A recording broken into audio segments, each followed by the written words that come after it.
you guys want to download. So it should be there.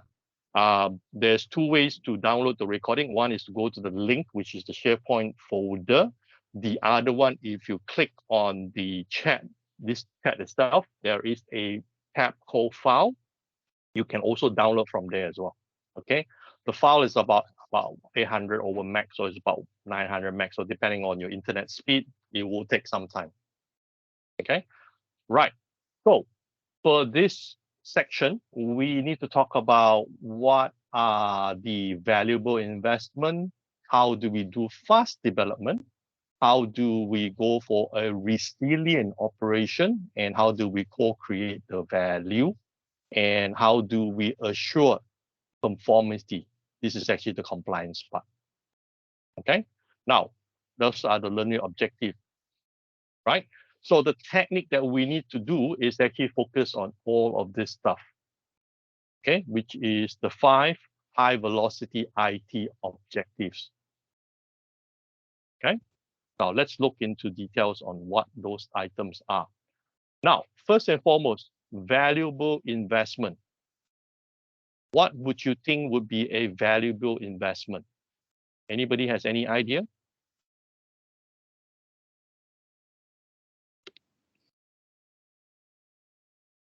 Yes, no, maybe? Investment that can get the profit. Yeah. There must be a return on investment. Every time when we speak to our bosses, our leaders, they will ask this question. John, you're asking for $1 million ringgit again, right? Or $500,000 US, right? So you asked me to invest.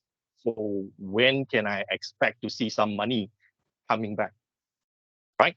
So what do you think should be the way or the criteria when we say we want to ask for money, right? What would be the investment criteria in this case? Any idea?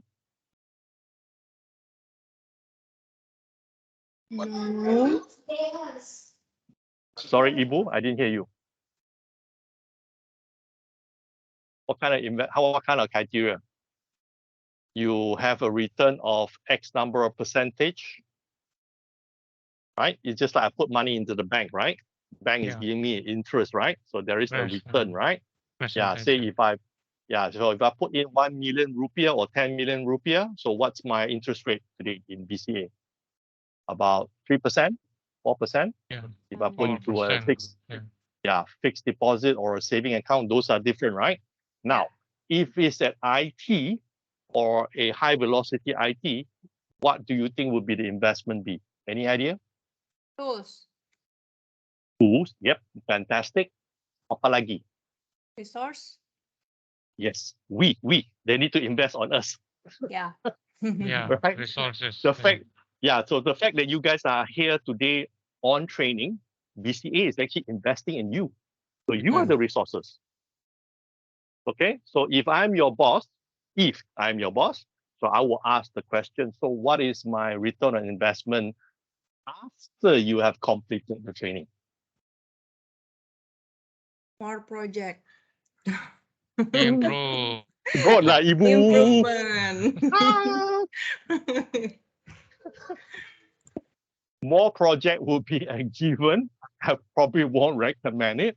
I think first thing first, you guys need to actually have this mindset to say that how do we change BCA to a high velocity company?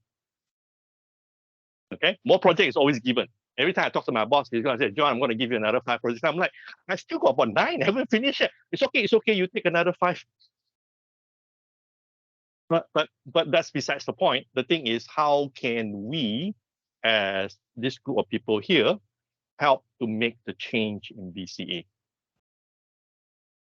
Okay, so if I look at it, when the company invests in the resource, it's not just the tools or the technology, it's actually helping the company to have a change for the better. Okay, so this is very, very important as you explain when you actually do investment. Now, like I mentioned also in the continual learning, remember we talk about that? That is also key. So if I say, hey, we're going to do 1 hour learning per week, you have 52 weeks. That's only 52 hours in a year. Okay, so that's an investment. Okay, something to think about. Right? There's also a cost involved, because you attend the training not for free. Right? Now, let's look at the next slide. How can we decide what to invest? So in ITIL, they say that let's look at a prioritization technique, minimum viable product, MVP and services, products or service ownership, or A/B testing. Anybody familiar with all these terms that are put on the slide? Have seen it before? Yes? No? All new to you? Okay, I will explain. All these things shouldn't be that new, but they actually put it into a nice wording, and I'll explain that. Let's look at the details. How do we actually do it? A lot of these are also used in software development. That means programming, or you call it the digital product management. Okay, I will explain. Okay, now prioritization technique. So basically, you look at which one would have a cost of delay. That means if you don't do this now, it will impact the company. It will impact your stakeholders, your customer. Okay, so that's one way to look at from a cost of delay. Second, you might want to look at if it's a buy, hold, or sell. That is actually more of an investment stock kind of concept to look at, do I need to actually put money in there, or do I hold on to it first, or do I actually sell that off and make a profit or a loss, just move on. Okay.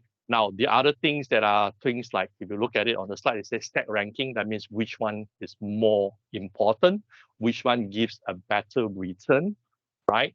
Net present value and all that stuff. Okay, so whether it's actually even feasible to invest in all those kind of things.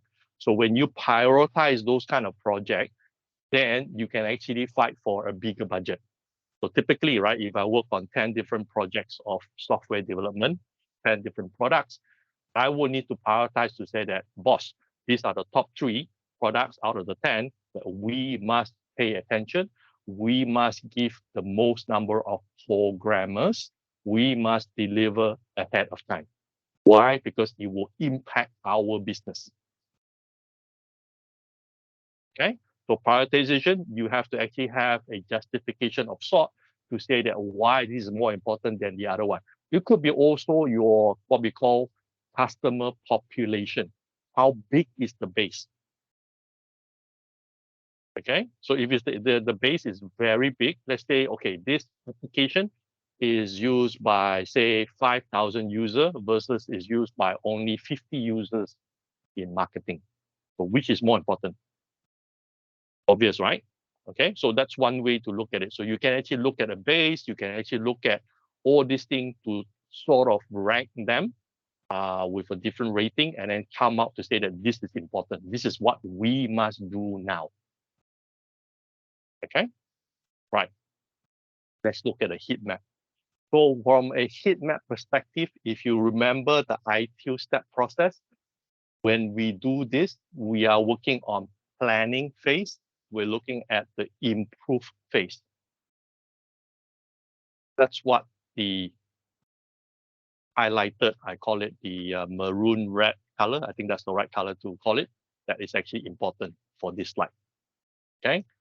The next slide here, it explains on the things that, the terms that we'll use to this.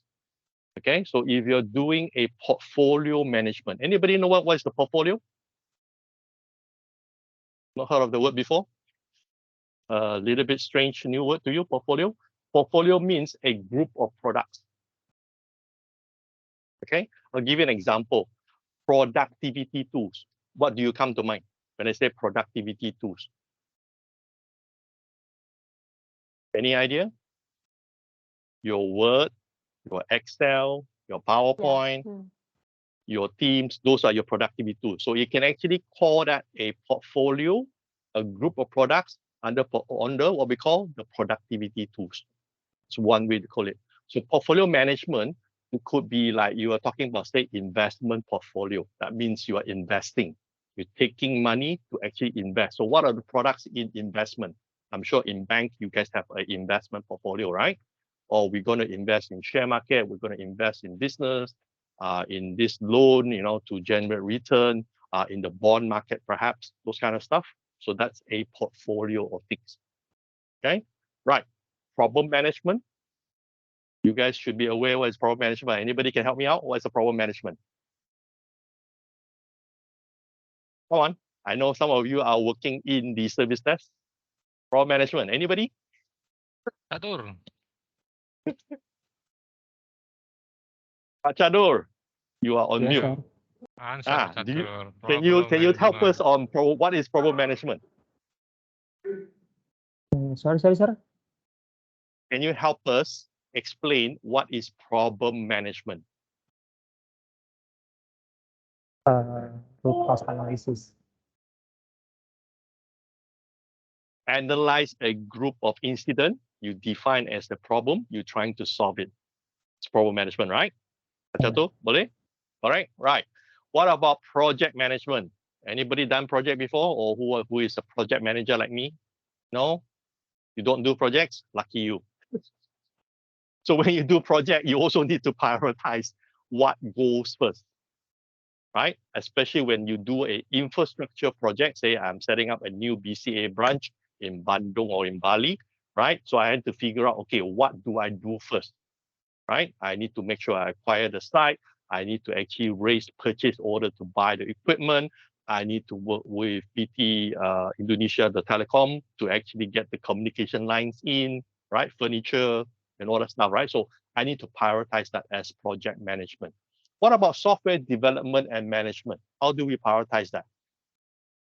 Anybody? Maybe Ibu Henny can tackle this one.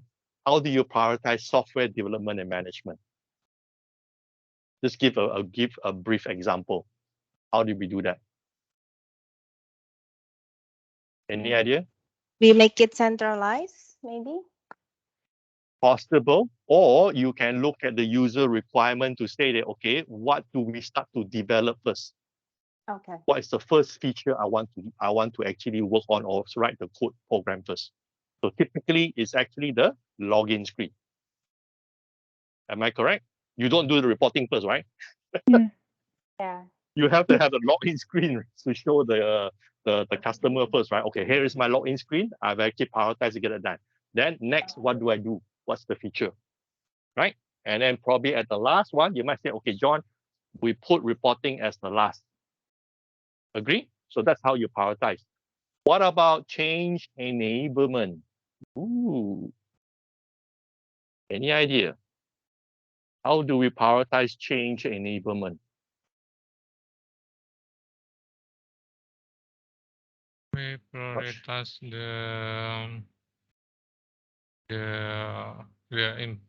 maybe the changes that with the benefit, yeah, I think. Yeah. So you could have, say, a list of 5 or 6 changes, but out of the 5 or 6, you might say, okay, John, let's do the easiest one first. The one Yeah, that is got a minimum impact first, right? So you might want to do that because you don't want people to say, so many changes. Just do a small one first, and then you progressively do that, okay? Right, same with incident management is similar to problem management. You might want to prioritize to say that, okay, what is the priority? Now, more simply, incident management, typically, if it's your boss, the director who is calling, hey, hello, my browser is not working. Do you serve him first or you serve the other user? Boss. Boss first, right? The director first, right? Yeah. PIP. Or the boss said, The or the PIP. finance director said, I cannot generate my month-end report, but Robbie, please help. Do you say, I come back to you tomorrow? No, you actually fix the SAP problem first, right? So for incident, for problem, typically VIP will have a higher priority, right? As compared to us common users, right? Okay, what about release management? Same thing, you will decide what to release. Okay, which feature, which module will go first. So you actually have to arrange that in a priority order. Same with the service financial management and the service request management. Okay, so all this that's listed in this table here has an element that we need to prioritize. That's what it's all about. Okay, so I just want to make sure that you understand. Now, there is also an impact if you look at the right-hand side of the table, high, medium, low. High means absolutely must, wajib, kena buat prioritization. Kalau tak buat prioritization, you will go haywire. Okay, the one that is low means tak apalah, boleh tunggu sekejap lah. Okay, cool, excellent. Next, let's go to the next one. Minimum viable product, MVP. What does that mean? Anybody who do software development like Ibu Henny, anybody else will probably need more, probably would have an understanding what is a MVP, minimum viable product. What does that mean? Not sure? I give an example. When you develop a new application, when you develop a new, say, digital product, before you launch the whole product, traditionally you will launch the whole product, right? Version 1.0. But in the agile way of doing software development, you will probably want to launch 0.1 and you call it the minimum viable product. I'll give you an example. What that means is that it's actually the most basic fundamental feature of the application. I repeat, it's the most basic fundamental feature of the application. It doesn't have any of the fancy, nice thing. Other minimum viable product. Now, the reason people do this is to actually test the market acceptance. Okay, so if you look at it like Shopee, Lazada, those platforms, right, or even Uber or Grab, when they first started, you still remember not so long ago when they first started, they launched the first version. The feature was very simple. You can't do anything else. Only one thing and one thing only. Now, of course, over time, they added more feature. So the minimum viable product is for the company or the team when they actually develop this software to launch it, to test water, test acceptance by the market. Boleh terima ke? Boleh pakai ke? Boleh jalan ke tak? They try that. Okay. There is another term which is actually used by a lot of companies. It's called minimum lovable product, MLP.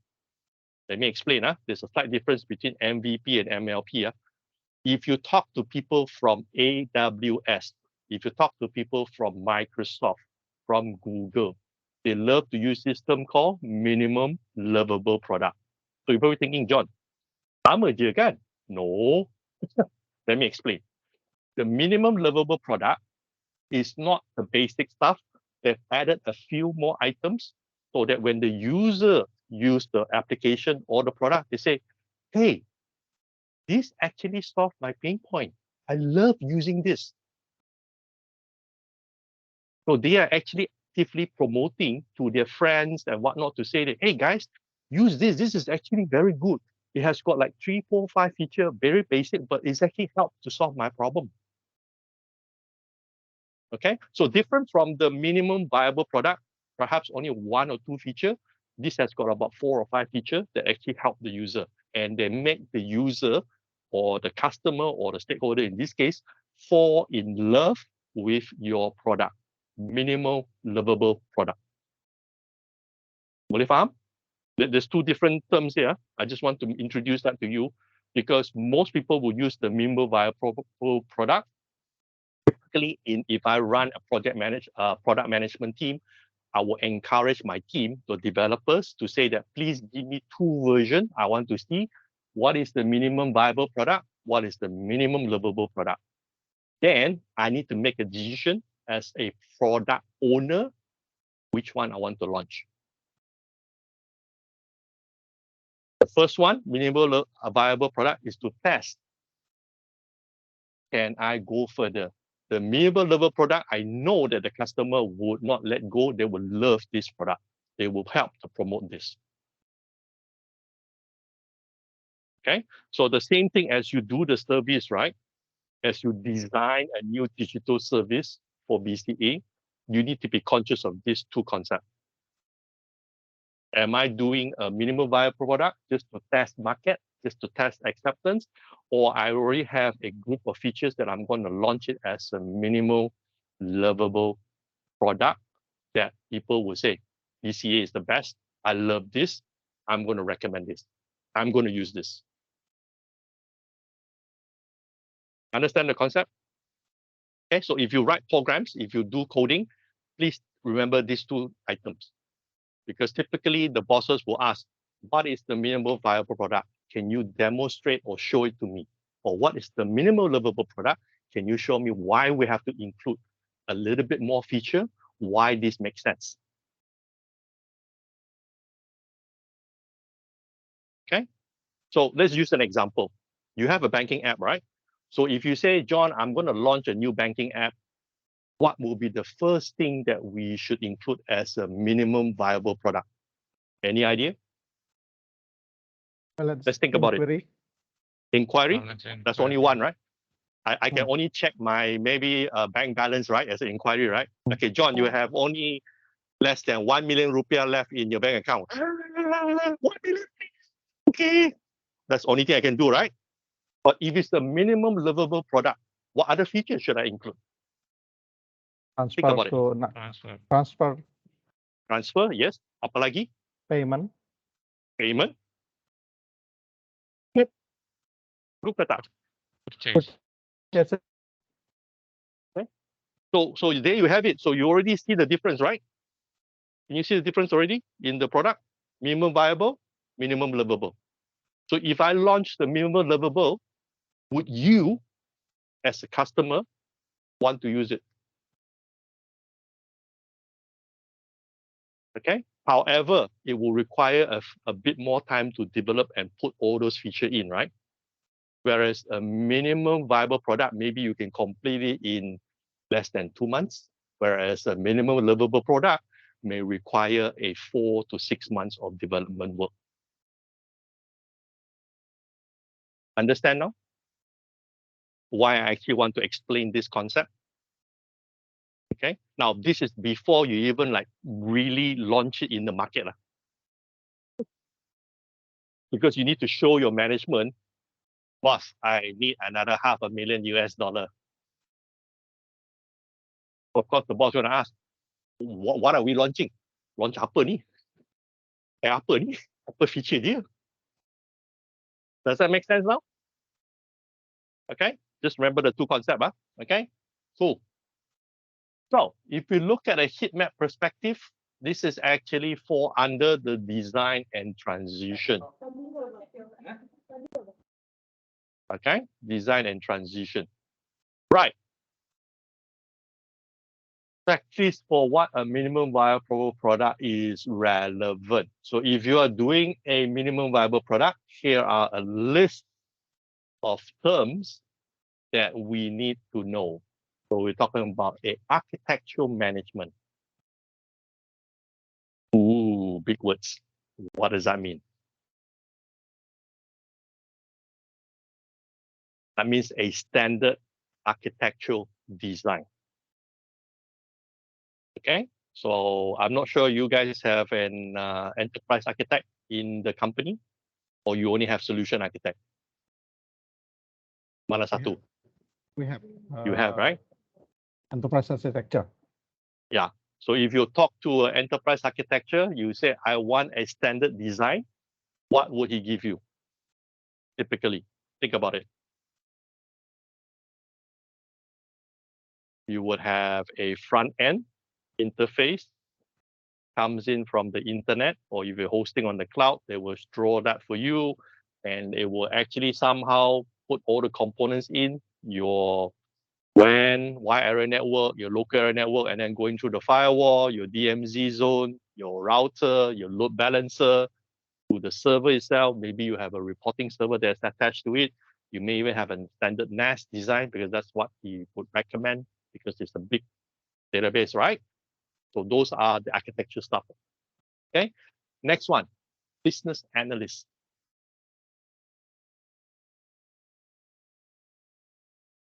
Any idea? Business analysis.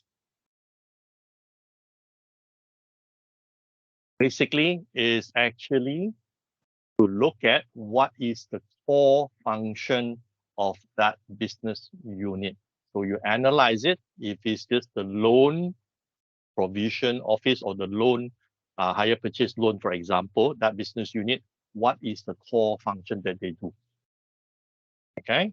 Next one, capacity and performance management. Ini Irfan would be very familiar. How do we do capacity and performance management? Any idea? Ini senang kan? If we do content management, ini memang setiap hari buat. How do we do capacity and performance management? Any idea? Monitoring the transaction, sir. Yep. And monitoring the memory and the storage. Using an alert for that one, so we can Yep. know it's already reached the threshold or not. So Also before, yep, go ahead. Also Before discuss discussing what? with the business about the forecast. How many the forecast will be about 30% from now or something that we should prepare also for the infrastructure, right? Yep. Yeah. Those kind of Very good. Yeah, so the capacity and performance management also ties into the monitoring and what we call event management, right? So all those things are ties in. So first and foremost, as you write or prepare the program for the application, you need to sit down with the enterprise architecture team, you sit down with the business to say that berapa orang akan pakai aplikasi ini? How many people are we expecting? Is it 50 people or is it 5,000 people? Two different capacity, right? Right? And then if you ask the programmer, they say that, okay, Ibu Henny, berapa? Oh, ini senang je, 2 CPU cukup. Okay, memory 8 gig sudah cukup. Hard disk, bagilah 500 gig. Tak payah banyak, for example, right? So when she actually does the simulation test, say 50 people, yes, okay. But if it's 5,000 people, oh, maybe we have to up the limit a little bit, right? And typically, if you have a tool that you can actually help to monitor, the one that I was very familiar with, not sure if you heard of it, is called SolarWind. SolarWind, you can actually monitor that. You can actually provide a trending report for the past 6 months. Okay, to see, let's say, if it's hitting 99% or if it's only hitting 40%, there are certain measurements that you can actually tweak all those, the capacity itself. Okay, everybody know this is important, huh? You've done this before. Right. What about portfolio management? We mentioned that. We talk about project management, service design, or service validation and testing. What is this? What is service design?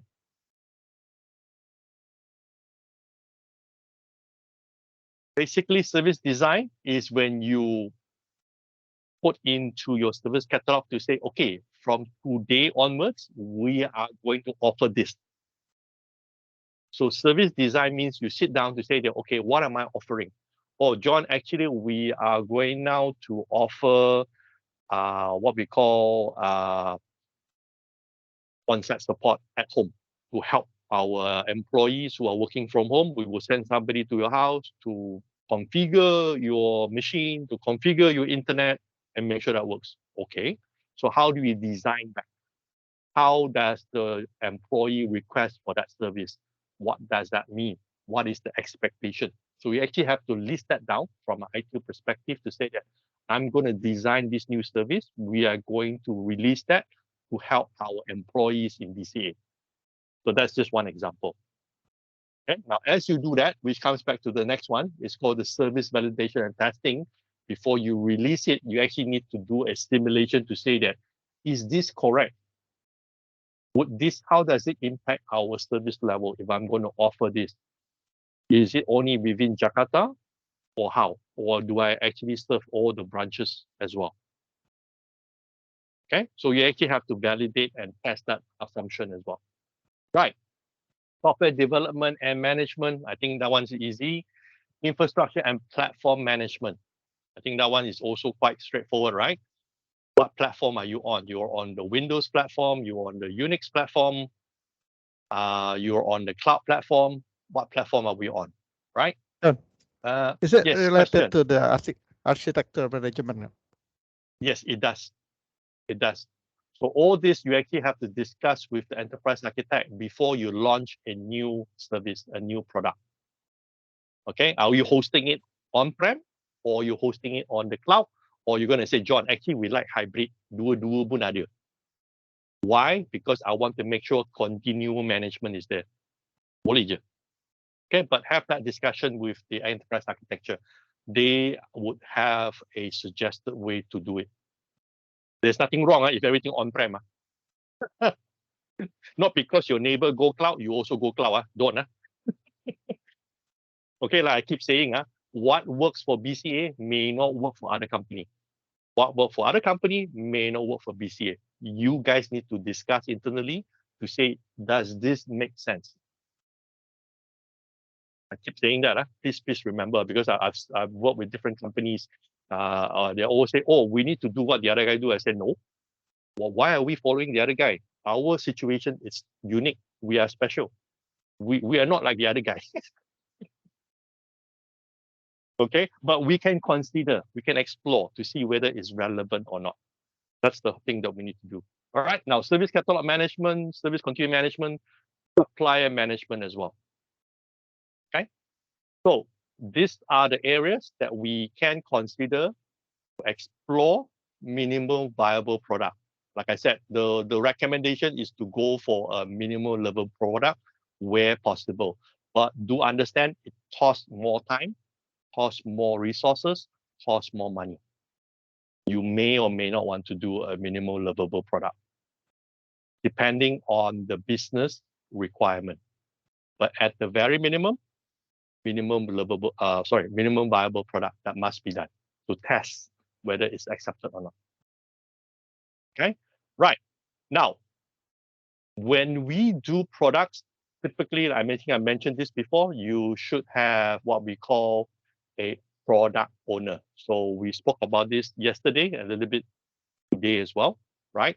This is using the Scrum methodology as you develop products. You need to have somebody who owns the product, okay? Who actually holds the budget, who actually forms the development team, which is the programmer and the operation team put together as DevOps. Okay, now the one that people are going into now, which we are also conducting training, is called DevSecOps. That means you have three groups of people in that one development team. You have programmers, you have security people, you have operation people working together. Okay, so the latest concept that everybody is trending now, DevSecOps. I don't recommend you guys to jump to that because it's going to be very confusing. Start with DevOps first. If you're still doing the traditional way of programming or writing codes or developing software, start with that first and eventually move to DevSecOps. Okay. Now, it's also mentioned here, what is the definition for product owner? Remember the keyword, maximize value of the product for the development team produce. Okay, so the product owner is different from a project manager. The product owner will say, guys, I would suggest we release the bank transfer that was suggesting instead of just doing the bank balance inquiry, because bank transfer, I think, is a good feature. I'm sure our customer will love it. So he is the one who actually talked to the development team to say that we need to release this. The development team, in this case, will need to look at the backlog or the user requirement for that and say, we will need 3 sprints to complete this, for example. Why? Because we're going to do this module, this module, this module, and it will take 3 sprints. So it's actually not the product owner who said it. I want it done in 2 weeks. It's the developers who tell the product owner, we need how much time. This is the way DevOps work. Okay, and even the other bosses, the directors in the company cannot come to the team and say, I want that launch in 2nd week of October. Doesn't work that way. I know traditionally we will get a lot of pressure from some of these bosses to say that, hey, John, I want it done by end of October. Why are you not releasing? Boss, cannot. Because my developers say it takes 3 sprints. It's going to be earliest first week of December. Can you speed it up? Nope. Actually, I can, but you have to give me more resources. Right? With the amount of programmers that I have on the team now, first week of September, December, that's it. I can't move it to October unless you give me more resources.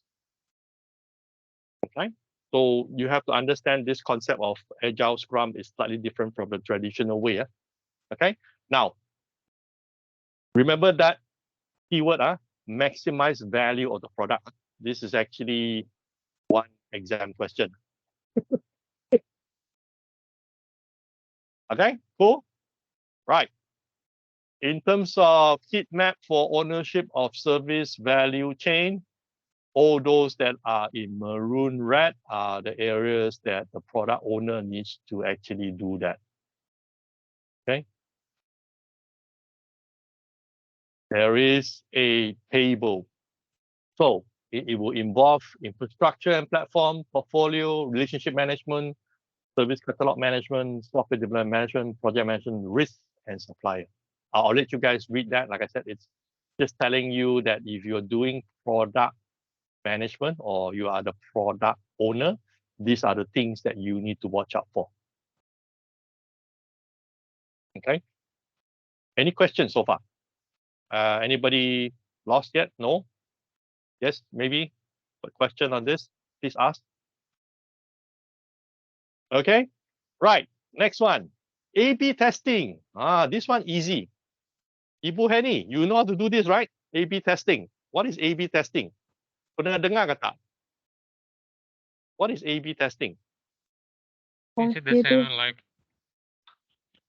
Sorry, Ibu, go ahead. Positive or negative test? White or black box? Yep, almost there. Yeah. Okay.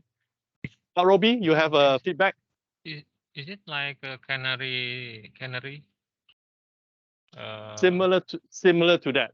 I'll give you a good example. I used to have a development team or a product team that does a dashboard for the board of directors. Okay. So I asked them, can we do an A/B testing? They say, John, why do you need to do A/B testing? I've finished the dashboard already. I'm going to show it to the board of directors. We're going to launch the product next Friday. I said, time out. I said, there is a small problem with the dashboard. I said, John, what do you mean? I said, you guys are young people. You are using 8 points font. Okay, patchy like me, I can't see 8 points. Sorry. Can we do an A/B testing? So what we did was I asked them to set 2 versions of it. One is 8 point. The other one was 12. So when we show it to the board of directors, the stakeholders, guess which one they choose? 8 or 12? On the dashboard, on the screen. Any idea? It was the 12 because it was easier to read. Yeah, so it's like the canary. It's actually just to see the difference between which is actually the preference from the stakeholders' perspective. So I just changed the font size. The table, the chart, the graphics is still the same. I've just changed the font size because I want to make sure that when they read the dashboard, it's easy to read. You understand why I need to do an A/B testing? Because it's actually, I'm looking at it from the customer perspective. You know why? Because I said, look, the board of directors are very senior in age. They are like 55 years old, 60 years old, very senior, right? My eyesight is bad. I don't think theirs are much better than mine. So if you put 8 points, which is so small, how do you expect them to read? Does it make sense, right? You want the information to be easily read by the board of directors, easily make a decision, to advise to say, John, okay, I'm going to give you the extra $5 million US, go and do this. But if it's too small, they don't want to have time to read it. So I make sure that it's actually a good size, which is 12 points. We do the A/B testing, and they say, John, we love this one. This is the one you guys should use. So it could be also the colors as well. Okay, what are the colors to use? Some people, especially the leadership team or the management team, they don't like black color. Don't use black color. I know it's very trending at the moment. Okay, so be conscious of the user interface design. So A/B testing is something that I will encourage you to apply if you need to make a choice of between A or B. Make sense? Okay, so remember the font size thing, 8 point and 12. I think that's the only thing that I tested. Okay, cool. This is just explaining what I've just explained. Okay, now if you are doing your BCA, say company web portal, you could have the old web page. You could have a site with the new web page. What you do is you divert traffic between the two sites. You see from a Google Analytics point of view, which one people will visit or spend more time on. So if it's the new version, that means it shows that people like your new design, for example. Perhaps you have changed the graphics a little bit, changed the color, the fonts, or even the way you arrange your website. Okay, so A/B testing is actually very, very good way to actually implement a change. And before you actually commit to the change, test and see. Make sense? Especially if you have a web portal or a product of sort. Let's say you are discussing within the team, right? Hey, John, should we do the bank transfer one, or do we do the bank payment one? It's two feature, right? So you want to test it out, right? Which one is actually more acceptable, that people like more? You do A/B testing. That helps you to prioritize. So it means like compare about two Yeah. two features which Correct, have Ibu. two decisions. Yes, okay. Yeah, correct. Yeah. So it helps you to decide. Because sometimes if the boss say, I want both, you say, no, I can't do both. Boss, I can't do both. I only have X number of programmers, right? Okay, but I can give you one, but of course, they're going to ask you, Ibu, so which one do you recommend? You also may not be having the right answer, right? You say, okay, now my boss, we do an A/B test. We do an A/B test. We do a sample stakeholders, so-called sampling and group to see what is the preference. Does that make sense? Then it will actually help to make you decide which one you want to do first. Because sometimes to you, right, both of them is still take 3 weeks, for example.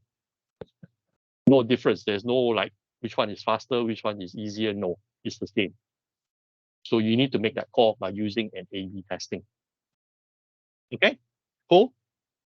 Right. So let's look at the heat map. This is obtain and build and improve. Again, please remember the exam question if you're going to revise. They will ask you A/B testing falls under which process of the ITIL. So that's what this heat map is all about, which is only 2. The one in bright maroon red, that's the one you need to look at.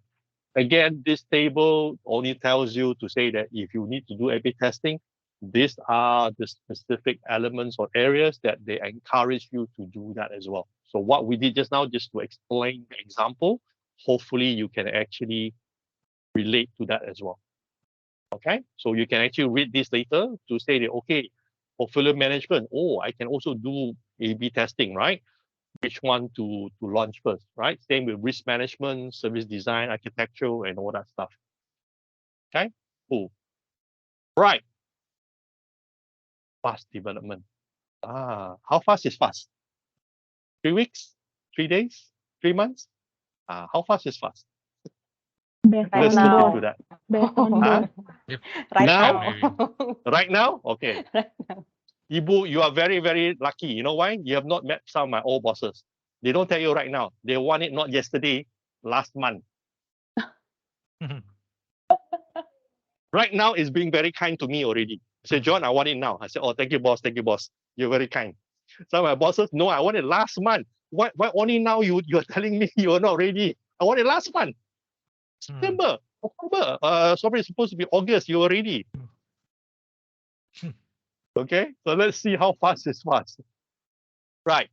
Now, the problem with what we have today, if you notice, we are still connected in the internet. We are not competing locally. We are not talking about just within Jakarta, not within Indonesia, not just within South Asia, not even within Asia itself. We're actually competing globally. So when we need to compete globally with everybody else, fast development sometimes are required. Okay. However, there's always a constraint. Like I said, the number of hours per day. I think yesterday we spoke about it as Ibu Henny raised the question, how do I make sure my guys or we don't get overload? I said, can you factor in perhaps 6.5, no more than 7 hours per day of work? Because that's actual work that you can commit. Don't say I'm gonna put 8 hours and then you're working 10 hours and you still can't finish the work. It doesn't work that way. There is a cost associated to that, right? The tools that we use, okay, is it simple enough to adopt? I'm not sure what programming language you guys use. You guys are using C++, Java, JSON, any specific language? Python, R, that is more exciting, right? So depending on the language we use, depending on the programmers, how fast they can actually deliver that, how familiar are them to actually do that. So fast, it's relative. If it takes 3 weeks for BCA and you consider that fast, that's BCA's definition. Microsoft, different. Google, different. AWS is different. Okay? Just remember that. Okay? Again, depends on the feature and the workload that we are working on the backlog. Right. So let's look at this. This is a very busy diagram. So how do I read this? Let's look at the one in the middle, the size of the backlog. Okay, what does that mean in simple English? Size of the backlog means how big, how complicated is the user requirement for to do this, how big it is. Okay, then you need to actually make it refine, make it smaller, break it down into smaller pieces. You look at the size that the team can actually take on. Okay, then you go through this cycle. We mentioned the sprint, right, which is 2 weeks to 4 weeks maximum. How fast can we turn around to actually get it done? Done means release to production without any error. That means all the testing, the functional test, the regressional test, the unit test, the integration test, all must be done. Plus the security. Done. And how fast can you release that? Now, of course, we also need to look at the quality, because once you release out there, if there is a problem, you will need to figure out how do you fix it. Or as in put it back into the backlog to say that we will fix this in the next release. Okay, so this diagram here, simply in a very simple words, talk about you need to start from the size of the backlog. Okay, so as a development team, you guys need to actually refine that to say that, okay, we are supposed to do a dashboard reporting for the loan provision system. That's very big. Okay, John, so how can I actually make it smaller? Which one need to come first? You guys actually need to discuss with the business, agree on mana satu dulu. Don't do everything. Nobody can do everything one go. Break it down in a small chunk, smaller size, bite size, and then to agree on how fast in the sprint, which is either 2 or 4 weeks, that we will release this every cycle. That's what it's all about, and manage the quality. Okay, and a lot of time it's not just the people. You definitely, like I said, need tools to help you to actually do this as well. Okay. Now, if you don't have this process in place, if you're using traditional way of coding, it would be a little bit challenging. But it still can be done if you have that engagement with the business to sit down to say that I know you asked me to do the loan provisional system dashboarding, right? What are the first 3 features or first 3 things you want us to work on? Let's agree on that. And I will come back to you on an estimation of effort based on the resource we have. When can we complete? If you disagree, okay, let's discuss what can we agree on. This is important, because the thing is, traditionally, if we do programming, if you write program codes, when the user requirement gets to our inbox, we happily go away. We go do, and then the business starts screaming, hey, John, bila, when? We don't have an answer, right?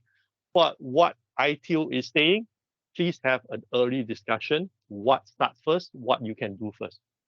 That discussion is ongoing. That's why you see this thing running in the loop. Okay. So, practice Scrum. It will help.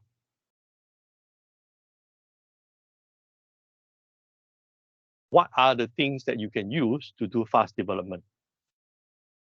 This is what ITIL has suggested.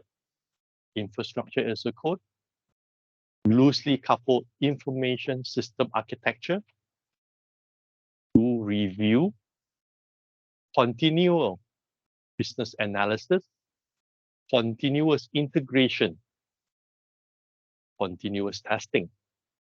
And you will notice we spoke about this, Kanban. Okay, you want to do fast, you actually have to do a daily stand-up using Kanban to monitor everybody's workload.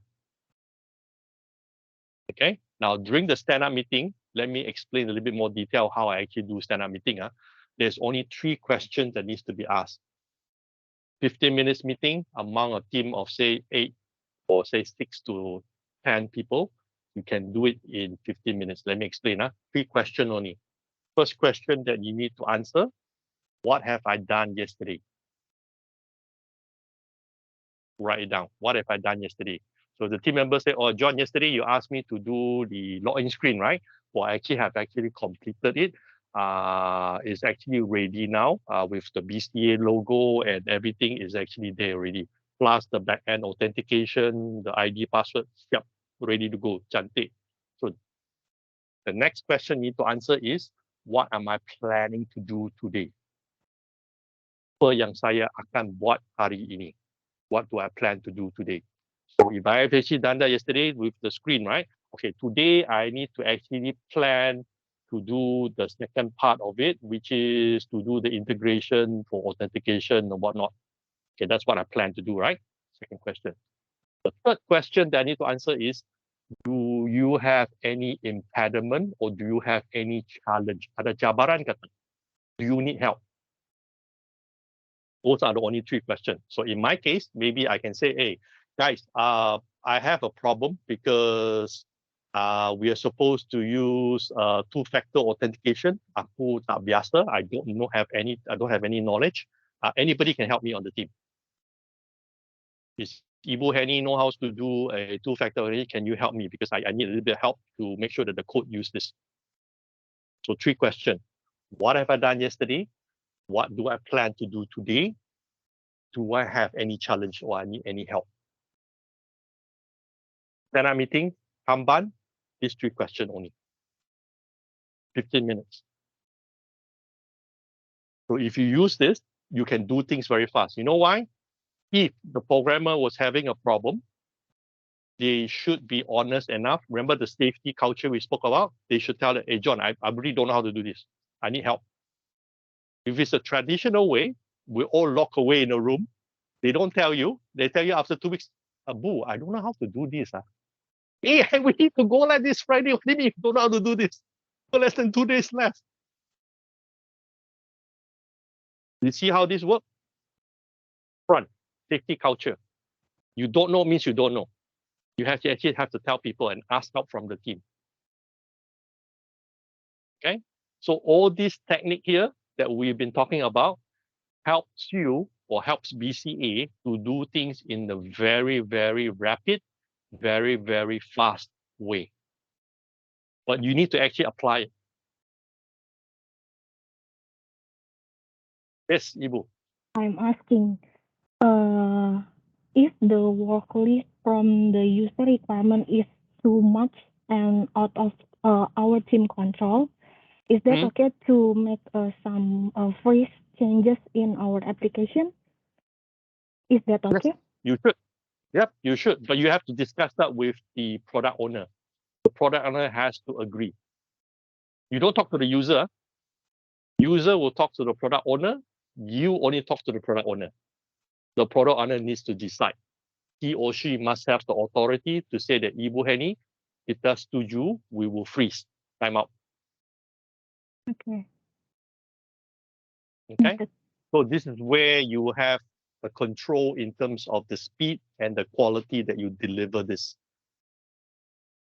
Okay. So when I was doing infrastructure project, I do the Kanban, the steady stand up as well. I asked my engineer, okay, we're supposed to go to Bandung to set up the branch, right? So where are we now? Boss, how to go? I said, what do you mean how to go? Sorry, boss, I don't know how to go. Where is the address? Oh, I didn't give you the address. Sorry. Okay, let me give you the address. Okay, one to do list for me. Okay, when are you planning to go? When can you go? Because we're supposed to do installation next Friday, right? I need you to go early. I need you to check all this thing. Okay, telecom, PT Indonesia, who are we talking to? So you see, during that stand-up meeting, when you talk about the Kanban column, right, the to-do list, work in progress, and the done, or even the remark, the 4 columns, right? That helps you to stay focused, to say that these are the things that we are prioritizing. These are the things that I've assigned individual resources to actually work on that. So you can work on it very fast. Now, assuming that they have problem, I, as a product owner, would need to actually find help. Or if I can't do it, I will ask the Scrum Master to say that, hey, John, who can help on this? Seems to be a contract issue. Is there anybody in procurement and can give a bit of advice? Is there somebody in continuing management that can actually help? Who can help? Okay. So these are the techniques that you need to take note that if you want to do fast, you can with a managed quality. Okay. Trust me, I've seen this in action. I've done this before. It can seem very slow, but after you build up the momentum, it's very fast once everybody have that safety culture. Okay. Great. Let's look at individually how to apply them. Infrastructure as a code. That means you go to the cloud. Instead of raising a request to procurement team, saya nak bali 1 server ya, 2 CPU, 16 gig, and then they will take 3 months before the thing arrives. Whereas now, if you go to the cloud, less than half an hour later, they say, John, yep, ready to go. Okay? Have you guys played with the cloud? Yes, no? You should play with it because they are free accounts. You can try out GCP, Google Cloud Platform. You can try out Azure. You can try AWS. You can try Alibaba Cloud. They give you free individual account for you to play with. If you learn how to provision it and do the steps, seriously, half a day, it's up and running. For those people who know how to do it, half an hour. Okay. So infrastructure as a code talks about taking advantage of the cloud to use what we call development and testing. I repeat, development and testing. Now, production is a whole different area because a lot of people say cloud is cheap. Actually, it's not. If you don't know how to manage it. But if you need to do things fast, infrastructure as a code. Consider cloud technology. Okay? Right. Any questions so far on this? No? Check out the cloud. Seriously, pick one. Doesn't matter if it's like I said, Alibaba, Google, AWS, Azure. Boleh je, just try. You need to actually get your head around that technology. Okay? So when we talk about infrastructure as code, we are focusing on these three areas: design and transition, obtain, build, deliver, and support.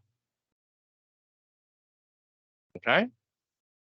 Again, this table talks about where they are relevant. Okay, I'm not going to go through in details, but I just want to make sure that you understand the key item is actually this, which talks about the using the cloud, because cloud can be very fast. Now, if you are going as a company, be conscious of the cost involved, because they always say cloud is cheaper, right? Is it cheaper?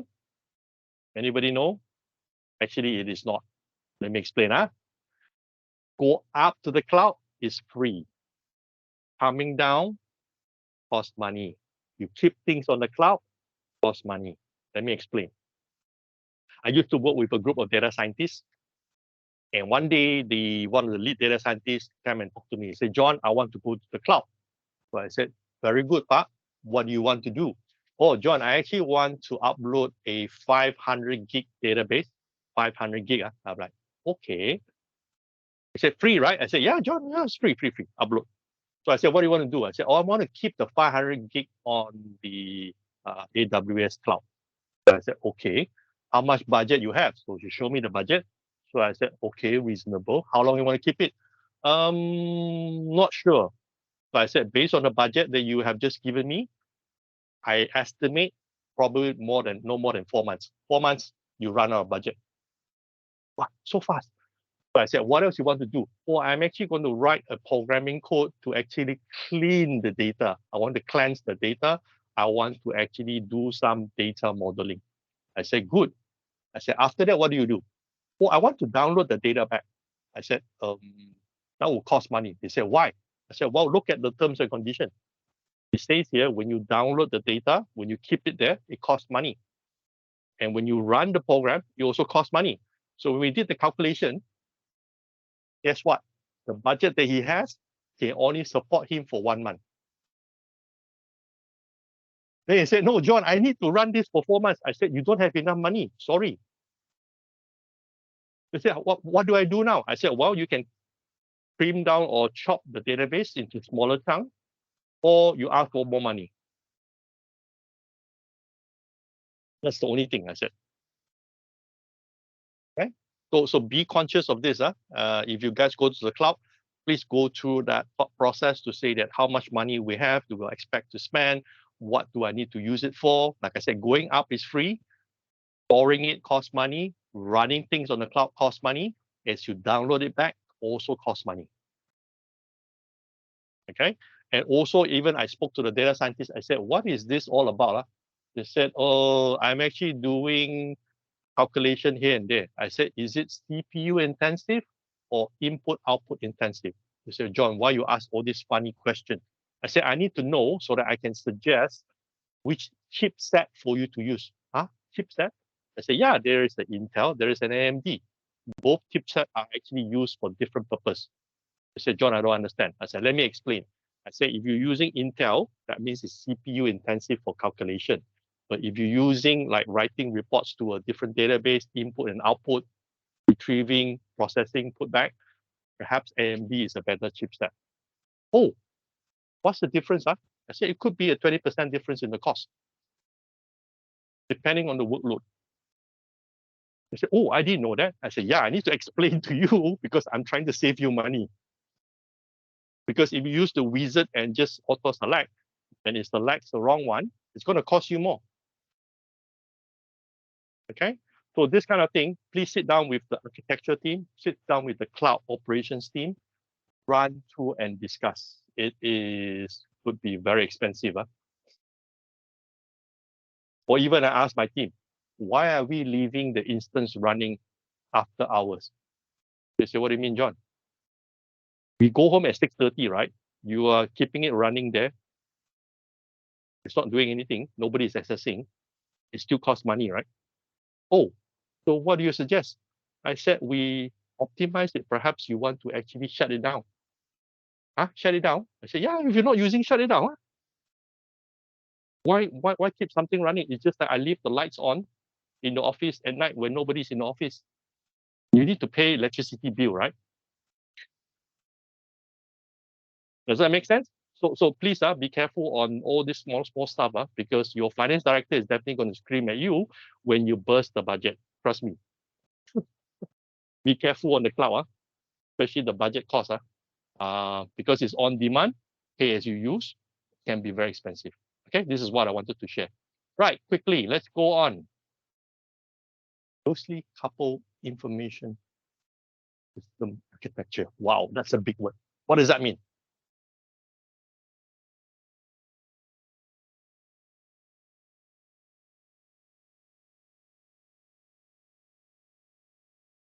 In the traditional sense, when we have a infrastructure system, they are very specific. They are very hardware defined. When you go to the cloud, a lot of the things you can't physically touch it. It's actually using a software to define it. I'll give you an example. Now, at home, if you connect to internet, I'm sure you have what we call an internet router. But if you connect to the cloud and you actually set up on the cloud as a partition, you need a router. It's actually just a software. It's the software itself. There's no physical router per se. Okay, so how does that work? Let's go to the next slide. I'll explain to you. They use this thing called microservices. Okay, so they could have a small microservices that acts and behaves like a router. They could have a small microservices that acts and work like a, say, load balancer, or what we call a CPU calculation or a reporting server of sort. So microservices is actually a very key concept in cloud, whereby they say, John, not everything is physical. It's actually software defined. Okay, so this is where a lot of people find it a little bit confusing. This, John, I know router, right? It's a physical thing. The one that I've seen is in the house, is in the office, right? But the cloud, how does it look like? I will tell them it's virtual. It's virtual. Same like a proxy. If you go to your network server room, you will talk to your data center guy. They will tell you, there is the proxy server. Here is this physical server, the DMZ and all that stuff. But when you go to the cloud, it's actually running on microservices. Again, pay as you use.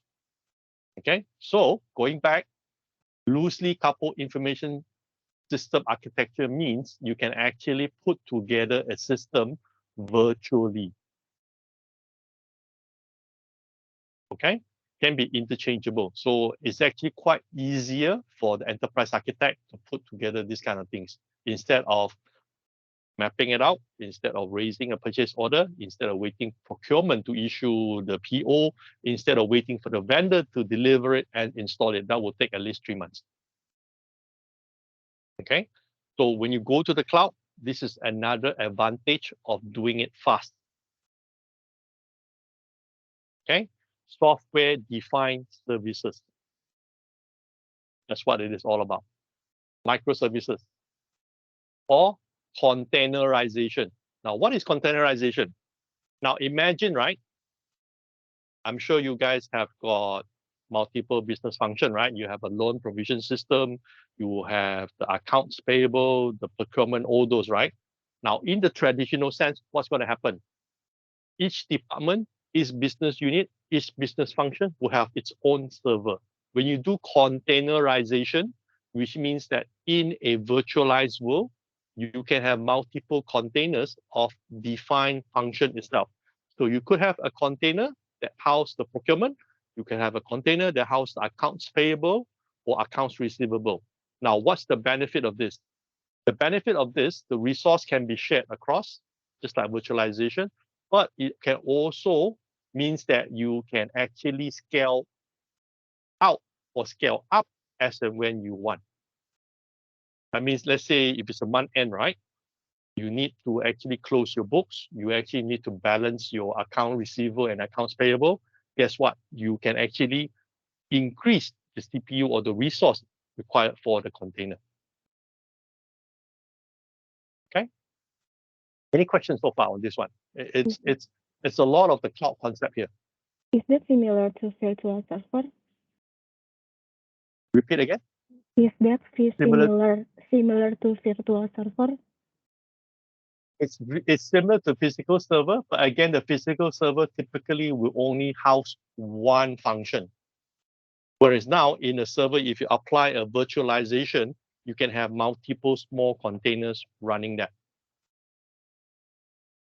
And even can have an HR system in a container. That means leave application and all that in there as well.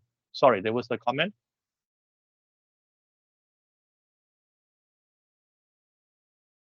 Does that make sense, Ibu? Yes, sir. Okay.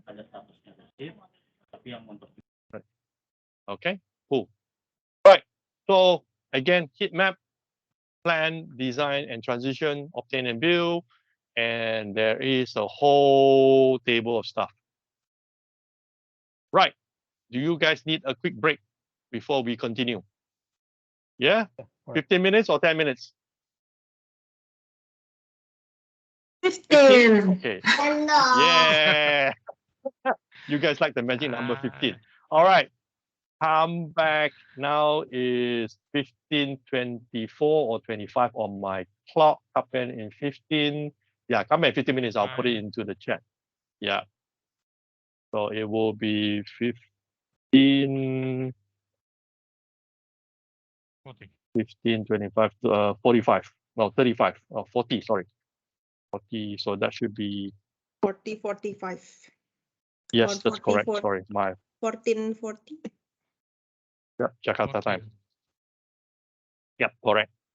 Okay. 45. Take a quick break. Okay. Come back. We'll continue that. All right. Okay. Okay. Thank you, sir. Bye-bye. Thank you, No sir. problem. Thank you. Okay.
Guys, are we back from the break?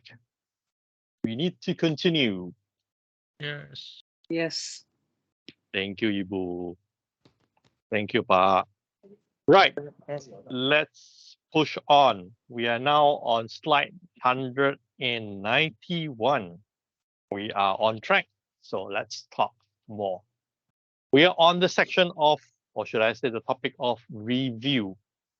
So the question I would like to ask is, do you guys do a review session on how you are doing? So apart from the one-on-one, say on your daily work, how often do you conduct a departmental or a team or a business unit review? What's the frequency? Can anybody share with me? Ada buat ke tak buat review sesi? Not a culture thing? Not sure? For the team, weekly, and for the with the management, be weekly. So what do you guys talk about in the review?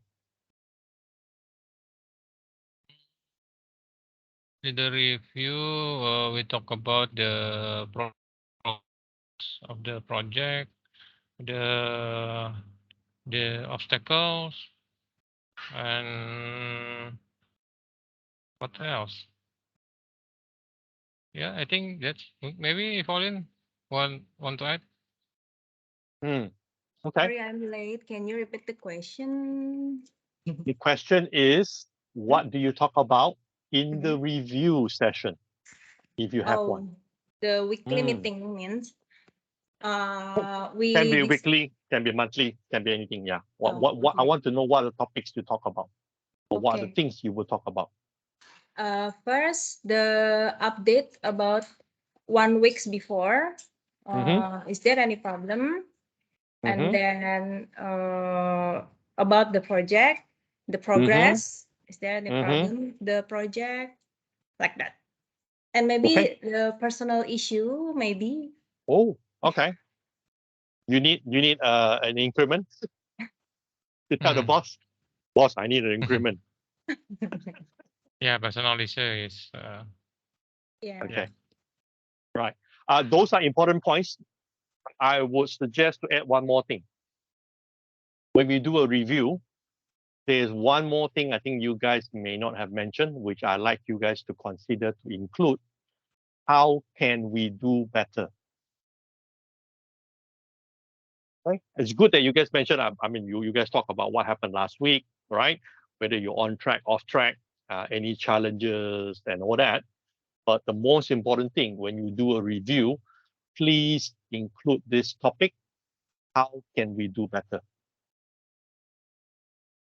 Okay. So if you say you're on track, right? So the question is, how can we do better means, can we do it faster? Can we help more customer? Can we improve the quality if you're on track? Right? Now, if you're off track, how can we do better? How can we actually catch up? What do we need? You guys need to discuss this in the review, because a lot of time, even in a lot of companies that I worked for previously, they only talk about the things that you talk about. But I always like to add one small little topic, is to say that how can we do better? Do we need more training? Do we need more resources? Do we need more tools? Do we need more help from the other functional team? Do we need more data? What is it that we need to do? Okay. Like I said, every review meeting will be slightly different. But if you cover this part, you keep track of that, and then the next review meeting, you look back to say that, hey, in the last review meeting, we say that we can actually do better by doing these items. Did we actually do it? Is it actually improving? Is it actually making it better? I would strongly suggest you to include that. Okay. Over time, this culture of how can we do better will be embedded, or should I say adopted by you guys. Okay. Now, if you are doing Scrum, they have this word called retrospective. Okay, so it's actually a ceremony in the Scrum methodology. You actually do it after you have released the feature in production. It has gone live. You have done a review with the product owner to say that, yeah, last week, remember, or we mentioned 2 weeks ago, during this sprint, we're going to do these 3 features, right? Now we are releasing it. It's tested. Let us demo to show you what it means. How does it work? So after you close off that meeting, the next thing the team needs to sit down together is to do a review. English word they use is called retrospective. Okay, there are 3 things they talk about: what went well, what didn't go so well, what is still challenging us. I'll repeat again. What went well, what didn't go so well, what is still challenging us. So, example, what went well? For the last sprint, we went well because we promised to deliver 3 features item from the to-do list or the backlog. We managed to complete it on time. What didn't went so well could be perhaps that we actually didn't test one of the regressional testing. I think there was an error on that one. Okay, so what is still challenging us? Maybe the security checklist. I think that's still a little bit lengthy. We are not very comfortable with it. We need to actually pick up a little bit more to learn a little bit more on that. So those are the 3 things that you should talk about in a retrospective. Okay, and everybody will need to talk about these 3 things. Okay, so it's not just you as the leader or one person from the team that explains to talk about these 3 things. Everybody on the team has a say on the retrospective. And if you are the chairperson of that meeting, you should summarize it to say that, okay, what are the things that we should work on to do better, which is the last part. Okay, you must have that safety culture. Remember we talk about to be openly to talk about this. This retrospective, it's key for the team to self-reflect, to review themselves, to say that what is it that I need to do better, or you can even say that what is it that we as a group, as a team, needs to do better. Okay, any questions so far? Retrospective. Okay, it's a Scrum ceremony. It's at the end of it. At the end of that sprint, they will need to allocate a good time box, or should I say a time period to actually do this. Okay, cool. Right, let's quickly move on. This is actually the heat map, which actually impacts the design and transition, obtain and build. And here is the long list of table where retrospective or a review should make sense. Okay, so if you're doing any of the ITIL management practices, they recommend to please do a retrospective or should I say / review where appropriate. Now, the timing of that, you don't have to do it every week. Okay, like in the so-called Scrum methodology, it depends on the sprint. So the sprint is defined as 2 weeks. That means every 2 weeks you do a retrospective. If it's defined as 4 weeks, you do one every 4 weeks. Okay. Now, if you're running a team, typically I would say if you can do one every 4 weeks, that would be good. You won't have to do it too frequent. Okay. But remember the last part of the question, how could we do better? Get the opinion, have the feedback of every team member, write it down, agree on out of all the feedback suggestions how to do better, pick maybe 2 or 3 items to work on in the next upcoming period, upcoming sprint, and measure that as you go along. Okay, cool. Have you guys done this before? Post-mortem. John's fault lah. He didn't switch on the thing. He didn't do the checklist. Do you guys do this? Yes. Release management, continual management. You should actually have this. Do a postmortem where possible.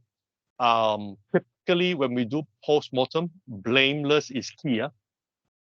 Okay, as you document what happened, who did what, right? The more important thing when you document a postmortem is what we call a lessons learned. After you document it, you should put it into a knowledge management portal somewhere where people can search for it. But it should also include what are the things that we can improve or do better. Then you actually have to actually do it. So for example, if you apply the 5Y technique, everybody familiar with the 5Y technique? 5W, 5Y. Yes. Yes. So how do you apply the 5Y technique? Say, for example, server crash. So what is the first question you want to ask? Why did the server crash? Okay. The server crashed because it ran out of disk space. Right? So that's the answer to the first W, first Y.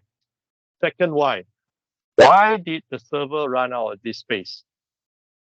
Oh, there was a lot of temporary files in the folder and that was not cleaned off or removed or archived because the crash itself ran out of disk space. Okay. Then the next why. Why was there a lot of temporary files? Oh, because this is actually normal for this SAP application. When we generate report, they create a lot of temporary workspace and file. Okay. What could have been done better? Or maybe we need to actually clean that up. Okay. Then the question would be, why wasn't it cleaned up? It's not in the administrator checklist. Not in the administrator checklist. So should we include that in the administrator checklist as a possible solution? Or should we have an automated script to actually archive and delete off or clean up this one? Or we need to provide a slightly bigger disk space for that. So these 5 Y techniques, right, needs to actually also be documented as well. Okay. Fishbone diagram you guys used before? Yes? No? Fishbone? Yes. Yes. Fishbone. Okay. Yes. Very popular one, right? Not the one we go ikan bakar, that one different. That fishbone, I'll pay for it. Okay, right. So postmortem, very, very important. Document, implement the improvement, track that as well. That is very, very important. Okay, right. Next, here is the heat map, deliver and support. That will be the main one affected using this when we do postmortem. Again, there is a whole series of management practices in ITIL that require us to use or adopt postmortem. Okay. Next one, continue business analysis. What is this?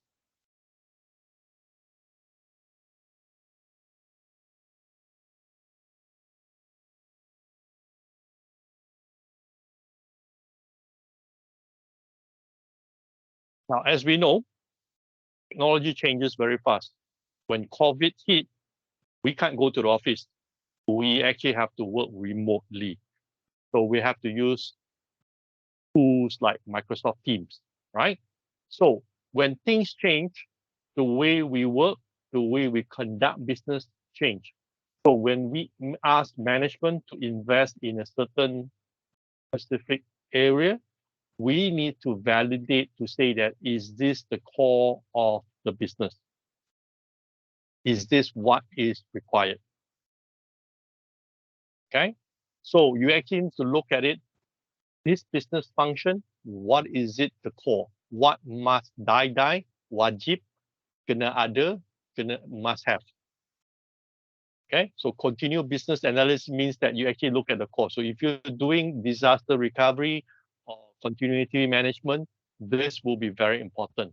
you need to look at it to say that if you cut out all the fancy stuff, what is the basic thing that we are doing here?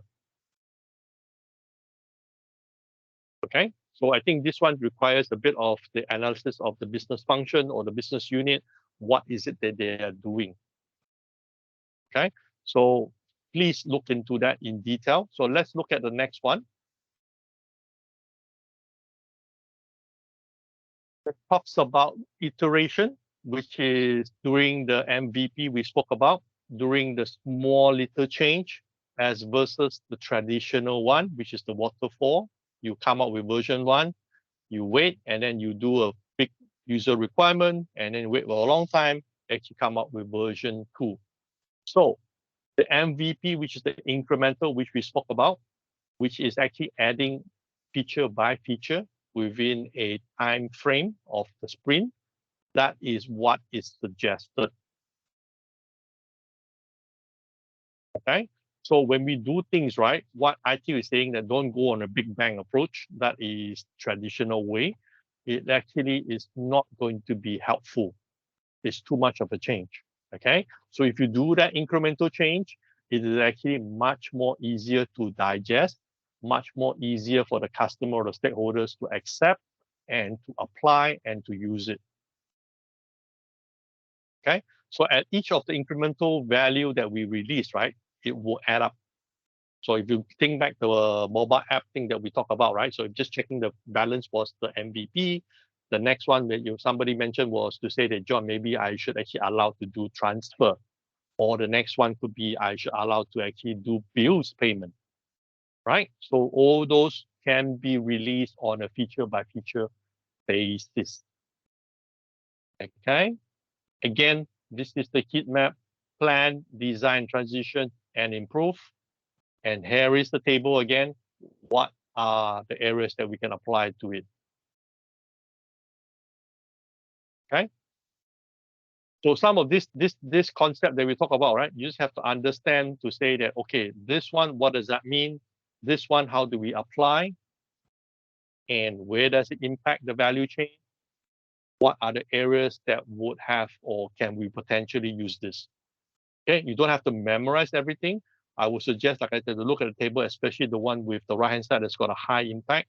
Those are the ones that you should look at to say that, okay, I can actually use this in this specific area. Okay, cool. Next one. Continuous integration, continuous delivery, continuous deployment. We spoke about at length why when we do programming or writing of codes, when we deploy a feature of a application or a software or a service, right?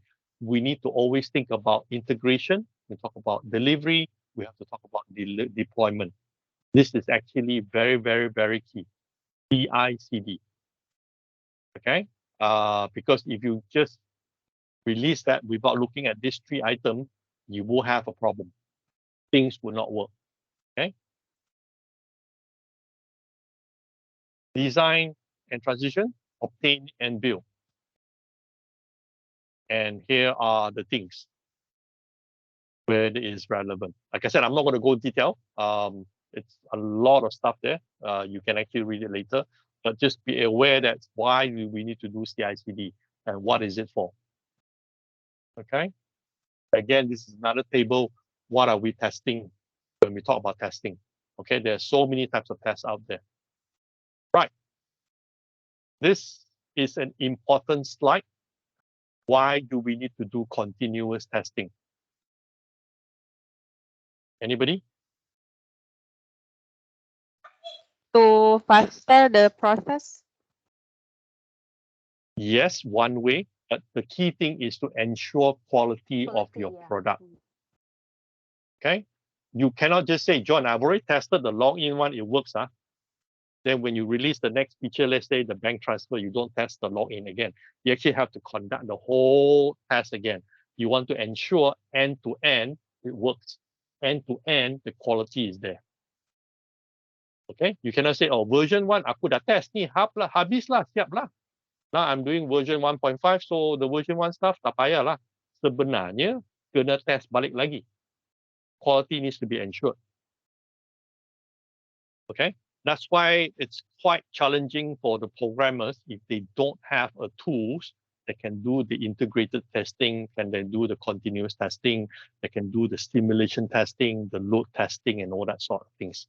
So we must ask management to invest in those tools so that the developers can actually do a good job. Because if we expect quality and we don't give them the tools, it's going to be quite challenging. Okay, please understand this. If your boss doesn't understand, maybe I need to have a session explain to your boss to say that, hey, in order for your team to be high velocity, highly efficient, good quality of products, we need to invest in the tools. There's no choice, unfortunately. This is actually what is required. Okay. Cool. I'm not going to read all the details. You guys can read that. But just remember, continuous testing is required because of quality assurance. John? Yes, Ibu. Yeah, I want to ask about the testing infrastructure is a EIS, yeah? IIS infrastructure is a shared service. This is regarding the infrastructure that plays in the cloud environment. Yeah. Whether if the cloud suffer failure, whether it's minor or massive, how we as the customer or user of this infrastructure as a shared service can have assurance here in terms of the continuity of the cloud services, because the infrastructure is maintained by others, yeah, and we have to test it too, right? So let me explain. I think you have your question has got a couple of components. First thing you need to understand for the cloud service provider, okay, the SLA, the availability typically is no more than 4 nines. You remember 4 nines? 99.99. Okay, so first thing when you go to the cloud, please read the terms and conditions. The first thing that I would recommend is to understand the availability. Some of them even provide, when the early days, right? We're talking about 5 years ago, 10 years ago, right? They only provide 3 nines. That means 99.9% uptime availability. Okay. So if your application, if your product and services require higher uptime, you probably have to subscribe and pay more money. That's the first thing you need to know. Okay. Second, when you subscribe to the cloud, I always tell people, how would you do it on-prem? Okay. If I have a server running in a data center, if something happened to this data center A, what do I do in that sense? Oh, John, I actually have another data center. It's outside of Jakarta. It's actually at this other location. That's my site or my co-site. I can actually activate it. I have a link in that sense, and I can bring the service up again. That is if you're doing on-prem, right? So if you go to the cloud, same principle apply. Same concept apply. So if you are hosting it in Jakarta, let's say Google Cloud Platform or Azure, the next question would be, if something happened to the Jakarta data center, what do? You actually have to subscribe and pay for perhaps another region. Perhaps the closest one is in Singapore. You might want to actually do that as well. Okay. Now the cloud provider is going to tell you, John, it's available. It's up to you whether you are willing to pay for that and subscribe for that. That's why earlier, before the break, I said the cloud can be quite expensive as well. If you want all this thing, right, it's actually no difference on-prem. Same with backup, right? So at the moment, right, if you have a data center in Jakarta for BCA, right, I'm sure you have tapes and hard disks, right, that you back up the data center information, right? So where do you keep them? You keep them offsite, right? Same thing if you go to the cloud, you got to start thinking, okay, I'm backing it up in the Jakarta cloud data center, say Azure. Where do I keep the backup? Same thing apply. So when you go to the cloud, all these things needs to be addressed. Make sense? Does that answer your question, Ibu? Those are the services that they provide, right? Yeah. How about we able to ensure that those services are reliable? Usually, the regulatory will ask us to test it, right? But the infrastructure is maintained by other provider. So the one that run the test is by them. Don't depend on them. You need to run your own simulation test. Okay, what I'm saying is don't depend on Google, don't depend on Alibaba, don't depend on Azure. You need to test it. Now, I'll give you an example. If you have a application that's hosted on the cloud, what are the things that will be your primary concern? So let's give an example, right? Maybe the CPU utilization. If it goes more than 80%, the response times is very slow. So what do? You can, like I said, use the concept of either scale up or you scale out. There's two different concepts here. Scale up means, katakan you pakai dua CPU, when it hits 80%, you might put a script with the cloud partition to say that, John, I want to now pay for 4 CPU and bring the CPU utilization from 80% down to 60. That's something that you can do. Cloud provider, they would not do for you. You need to define that. Does that make sense?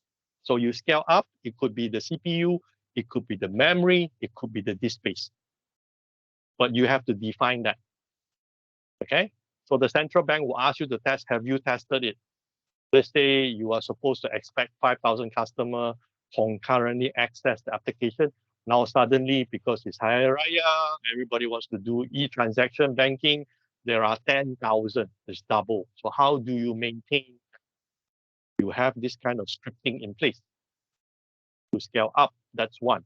Or the other concept, which is the scale out, you can say, okay, those that are within the Metro Jakarta will use this server, and those that are outside, when you look at the range of IP address or where the location are, I will duplicate this as a different partition to serve those other customers.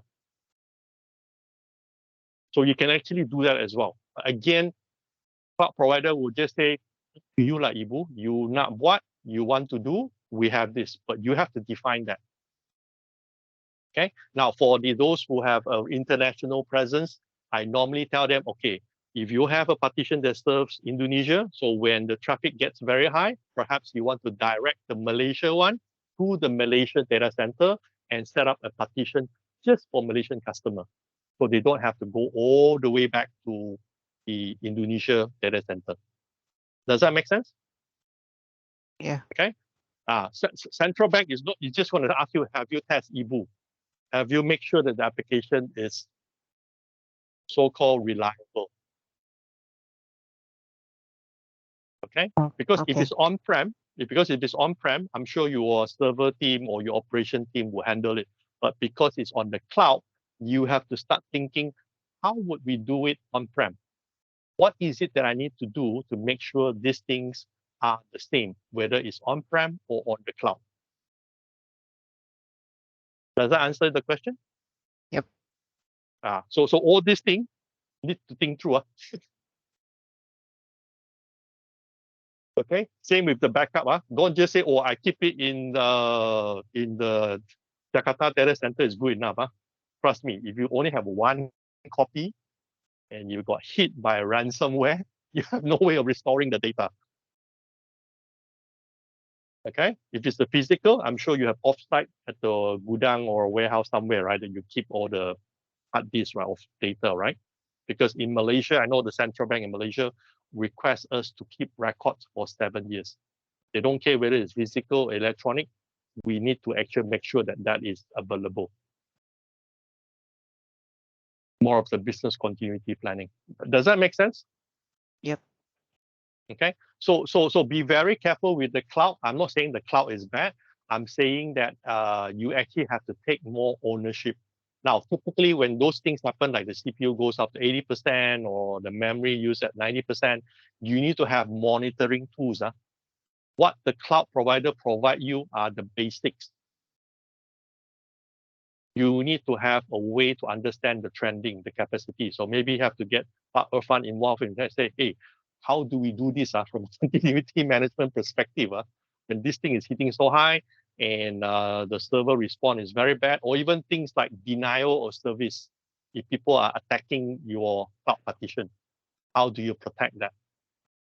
So those security things still need to be put in place.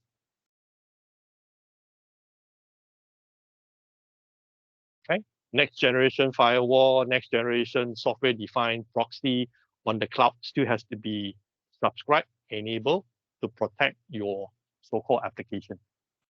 So there's a whole different world out there. That's why earlier, before the break, I said, if you have not experienced this, please play with the free account, any of the cloud provider, to at least understand some of this concept. Because what you do on-prem is the same on the cloud. Just that you need to subscribe, you need to pay for it. Do you have an example about how usually the customer of the cloud test scenario if they facing cyber attack? That depends, but the one that is very common is denial of service. Okay, most cloud provider would have a feature called a next generation firewall. Now, by default, you would not subscribe to it because if you're doing just a simple application development or testing, you probably don't need that. But if it's a production one, you probably want to enable and pay for the next generation firewall to filter out those denial of service traffic. So only real customer traffic comes through can actually access your application. Okay, so I know Alibaba, I know Google Cloud, Azure, even AWS, they all have this feature, but you need to know to subscribe it.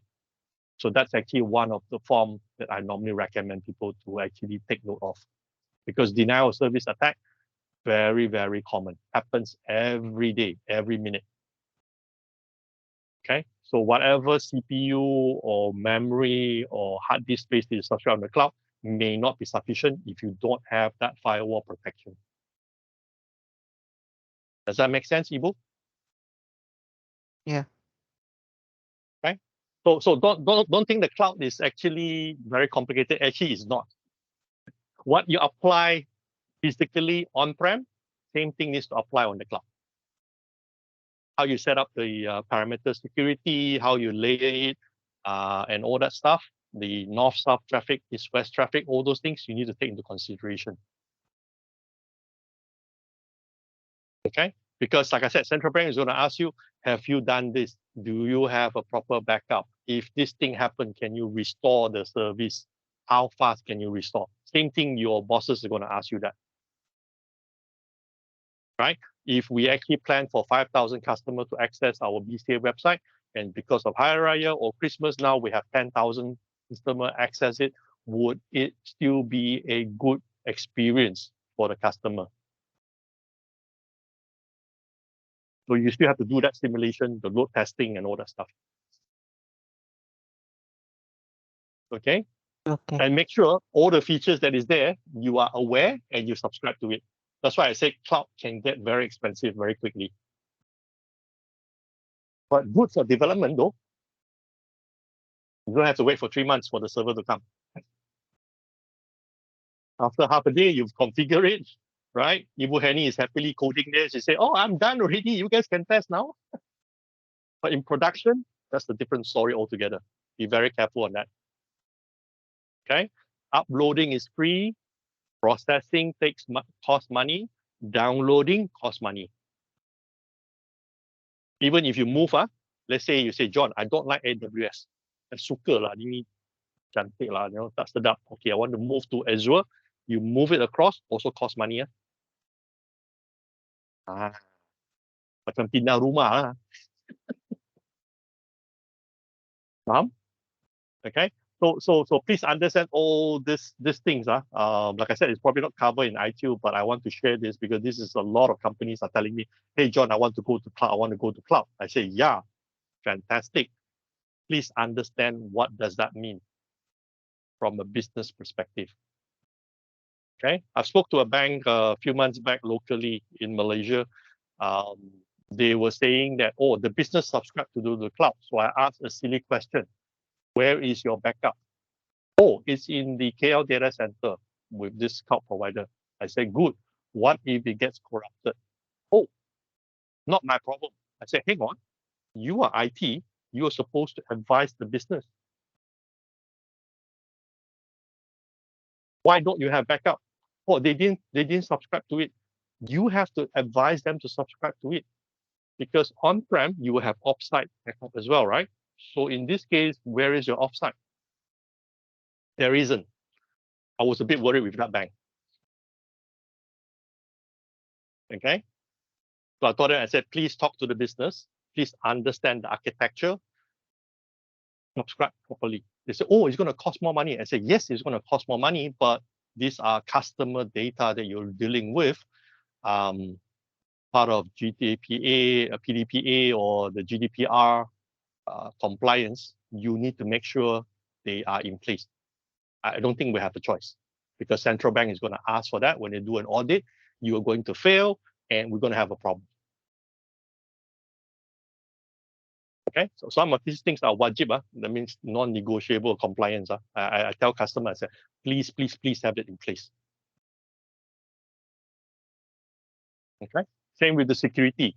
If you go to the cloud, the database needs to be encrypted. You need to turn it on. If you turn it on, you need to use the encryption key. You need to pay for it. You need to subscribe to it. Okay, so don't forget, just because you're on the cloud, you don't like leave it open. You will come out in the news saying that some banks have been hacked, some customer information has been leaked out. Don't, please. Okay, so please remember all this stuff. All right, any other question, Ibu? Is that clear for you? Yes. How you Thank test? you. How you test? We can test ourselves, but you need to start think of what do I do on-prem? Same thing I'm going to do on the cloud. As simple as that. Yeah, basically the model test is the same one with the on-premise test. Yeah? Absolutely, you are correct, 100%. Okay, please insist with the business. If the business say no, I want to save money. Sorry, cannot. Either you move from the cloud back to on-prem, where it's actually already costed in. If you want to go to the cloud, all these components that we have on-prem, same thing has to apply. Firewall, security, encryption, authentication, help.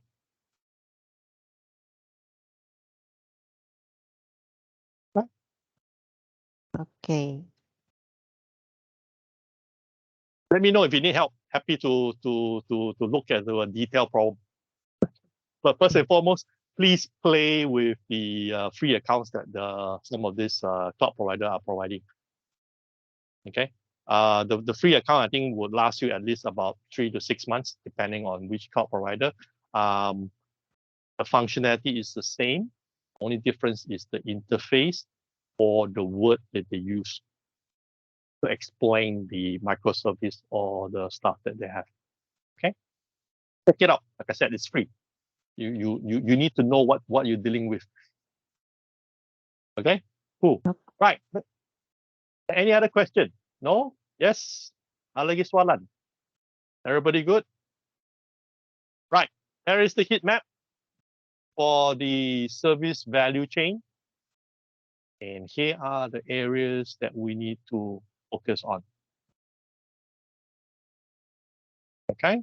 So architecture management, service validation testing, deployment, yada yada, all there. Right. Kanban. Actually, Kanban is very good. Like I said, I love Kanban. Okay. If you don't want to use the electronic one, like I said, you can always use the physical board. Even you can actually put one on your desk if you want to, okay, to help you to stay focused. To do, in progress, done. Let me bring out all the points. Oops, sorry. Yeah. Okay. So this is what Kanban does to help you to manage the flow, to focus on the resource, to actually prioritize the task, to actually highlight if there's any certain issues. This is one of them. Okay, now you will notice that they've actually broken up into stage 1, stage 2, stage 3. That could be perhaps a functional test, a unit test, or regressional test. You can actually do it this way as well. Okay, so if you are doing software development, you say, John, I want to make sure that we go through it, or even you can say, hey, I want a security test as well. So you can actually move the yellow sticky note from one column to the other as it progresses. And everybody can actually track and see that. Okay, try that if you have not tried it. Like I said, it's actually a very powerful tool. It's very, very much transparency. And one of the good things about using a Kanban in an electronic form, let me share with you. I normally don't update the bosses. Probably thinking, what do you mean? I don't update the bosses. I will just send the link on the electronic board for the Kanban. I said, boss, you have question? Go to see the Kanban board. They say, what do you mean? You were asking me what's the update, right? Where are we on the feature release, whether we've done testing or are we on track, off track? Check the Kanban board. That's one way I deal with my bosses. I said, don't come and kacau me, don't come and disturb me. Boss, go and check. I've given you access. Please have a look. Sendiri tengok lah. Nak cerita apa ni? Have a look yourself, right? Wait, John, why is it all stuck on the regression testing? Okay, I said this week or today, we're actually focusing on that. That's why you see a lot of yellow sticky note on that. Oh, so security testing macam mana? Next one the next column you see next to it, belum lagi kan, that's the next day's work. We will move the yellow sticky note across. So I don't have to explain to the boss. Okay, so the beauty of this Kanban board, if you adopt it, make sure you explain to the boss, boss, not going to explain to you, baca sendiri, tengok sendiri.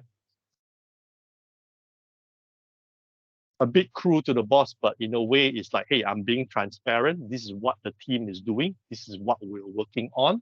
And this is where the status update is. Make sense? Okay, so just giving you another idea. Hopefully your boss don't come and complain.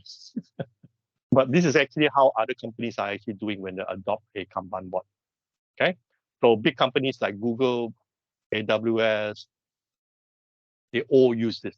Okay, anybody who do software development, they use this. Anybody who do project work, they use this. Okay, right. The heat map itself for Kanban is actually plan, maintain, and build. And here are the suggested area that Kanban would be applicable or relevant. Okay. So if you look at the ITIL practices, right, I think most of you can actually use Kanban. Okay. Quickly, resilient operation. This one Pak Irfan punya favorite ni, resilient. How to be resilient. Macam mana boleh resilient? Actually, it's Pawindarto, sir. Oh, is it? Sorry, I made a mistake. My bad. It's okay. Right. I want to explain a few things here for resilient, right? You need to actually be conscious of. So let's look at the thing that is actually written there. What is a technical debt? Anybody can explain to me? Why do we have technical debt? Why do we need to address technical debt? Apa dia tu technical debt? This is actually not a big word, but actually you guys need to be aware. Let me explain. Technical debt exists when there are certain technology or platform you cannot replace. I repeat, when you have certain platform or technology, you cannot replace. I'll give an example. In a lot of banking companies or institute like yourself, you probably still have a mainframe running at the back end. Am I correct? Can you throw that out? can you replace that? The answer is no. That would be your technical debt. When you can't replace, you can't upgrade something, that is a technical debt. Understand now? Okay. So what would be the technical debt? Maybe if you have an application that only runs on Windows XP. Now that is a technical debt. Why? Because now we're all using Windows 11, Windows 10 already, right? And you can't even move it to Windows 8. Why? It will crash. It only works on Windows XP, for example. That is a technical debt. When you look at your environment, when you talk to the enterprise architect, please be conscious of, is there a technical debt that we need to be aware of? Is this the mainframe? Is this the AS400 at the back? What is it that we need to be aware of? Things like even SAP. SAP could be your technical debt if you're stuck with ECC6. Correct? Because most people will move on to SAP HANA now or planning to move on to SAP HANA. So if you're using the ECC6, which is the old version, there is a limitation. Okay, so if you can't replace it, or the management say, John, I can't replace it, I won't replace it, then we're going to have a problem. I'll share with you another example. One of the local banks here in Malaysia, when I was serving them, I was working for this company called DELL. One day, one of the directors approached me and said, John, I have a question. I said, what do you mean? Can your machine support OS2? I'm like, what do you mean, Pak? Support OS2? He said, oh, we have a banking application that needs to run on OS2. I said, unfortunately, I don't think our machine support OS2. He said, why? He said, very simple, Pak, because we all use the Intel chipset. He said, oh, then I should buy Acer or HP. I said, Pak, it's the same. Unfortunately, OS2 is an outdated operating system.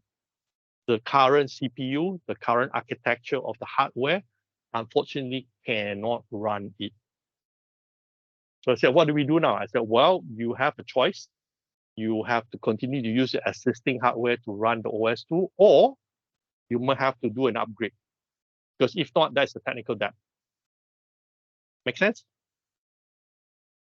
Okay, so be conscious of that. Because of the industry that you're in, you should already know what are the limitations. Because it will, so-called to a certain extent, not allow you to do certain things. Okay? Chaos engineering. This chaos engineering. Any idea? Not sure? Something to do with SRE. Yes, Pak. Is it related to the sunsetting technology? Kind of. It's actually to do with SRE, site reliability engineering. No. I mean the refreshment of technology. Once technology put no. That one is actually the life cycle you're referring to, right? That's life cycle. Chaos engineering is nothing to do with life cycle. I'll explain later. What I mean is sunset technology. No. Sunset technology is something to relate to technical debt. Yeah. Yeah. When I ask you about the technical debt and the sunsetting technology, those are the same. They are related, the same. but not chaos engineering. Chaos engineering is related to site reliable engineering. Yeah. Okay. Yeah. So sunset technology could be, like I said, you're still using a mainframe, you're still using an AS400 or a mini computer kind of thing. In the old days, the mainframe, right? I come from that era. So you can't throw them out, you can't replace it. So even though if you sunset, even if you use a SunSpark machine, you can't replace it, you still have to maintain it. Yeah, those would be your technical debt. Okay, because there are limitations. Yeah. Okay? Now so many programs that still running on the machine, right? Yes. So we need to transfer and transform to another machine. Just that transfer, because it's also you have to redo the integration. Yeah. The integration is the one that is actually stopping you. Okay, so if you say I want to move from the mainframe to another, say Wintel server or Unix server, right? The migration is quite simple, straightforward. The challenge is actually the integration. Yeah, correct. Yeah, that's the one that stops a lot of people to say that, John, I don't want to do it. It's too complicated. So they continue to maintain that.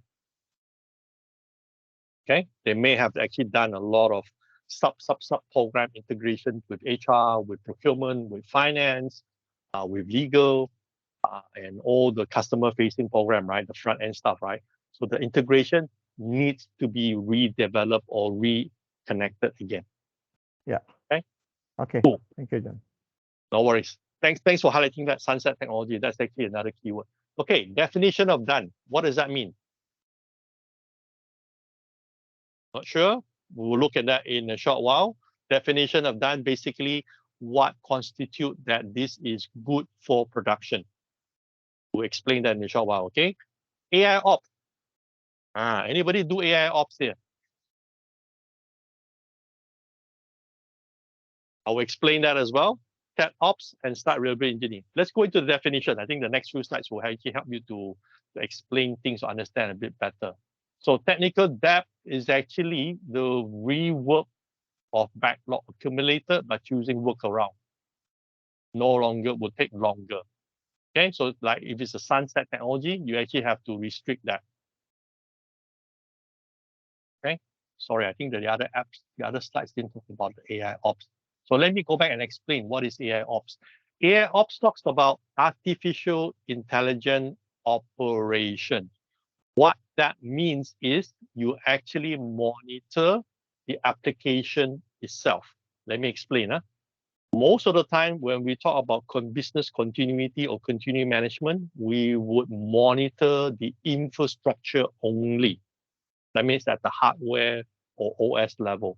So things that you will look at, John, is the CPU okay? Is the memory okay? Is the hard disk okay? Is the services up? Can I reach the server? You do a ping test, you do a trace route, right? So those are the basic stuff. When you talk about application intelligence operation, you look at it from the end client perspective. That means the end user, the device, whether it's a mobile, a tablet, a laptop, or a workstation. Start from there as they start up your banking app, for example. From the moment they click login, you trace that traffic all the way through the internet, all the way to the cloud, all the way back to your application. That is called AI ops. Now, why did they call AI ops? Because they want to see how the application is performing.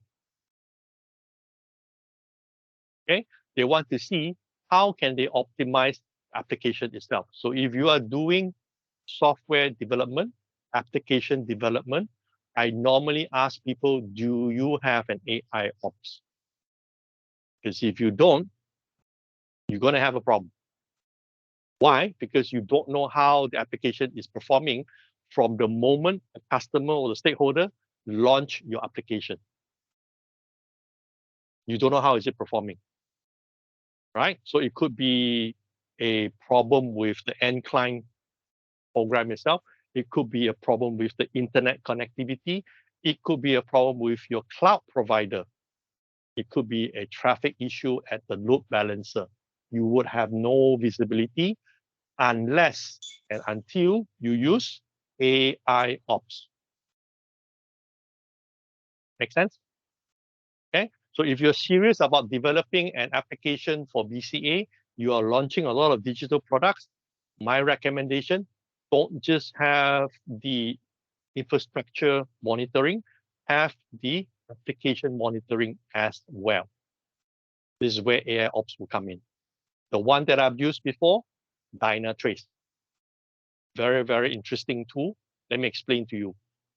In one of the evaluation meeting that I was in, I was invited as a committee member. So we asked Dynatrace to come and actually present to us. So at that time, the company that I work for has a mobile app, right? So they said, hey, John, for this presentation, it's going to take us 10 minutes only. I said, why? I'm giving you 2 hours, right? I said, yeah, I just want to show you what we have done and what we can provide. and then perhaps you can ask us questions, then we will go the Q&A. I said, okay, fine, agree with the format. They said, okay, we've downloaded your mobile app from the Google Play Store. We've installed it. We did a trace. We found that your landing page has got an error 404. And I'm like, seriously? So I look at my friend next door, who is the product owner. He said, yeah, John, betul. I said, how the hell did they know? They said, well, let us show you what Dynatrace can do, why we discovered there was an error 404. And I'm like, hey, fix ke ni benda ni? John, tak sempat lah, dah release lah, cepat dah ni, kena cepat. I said, hey, QC issue error 404 means landing page not found.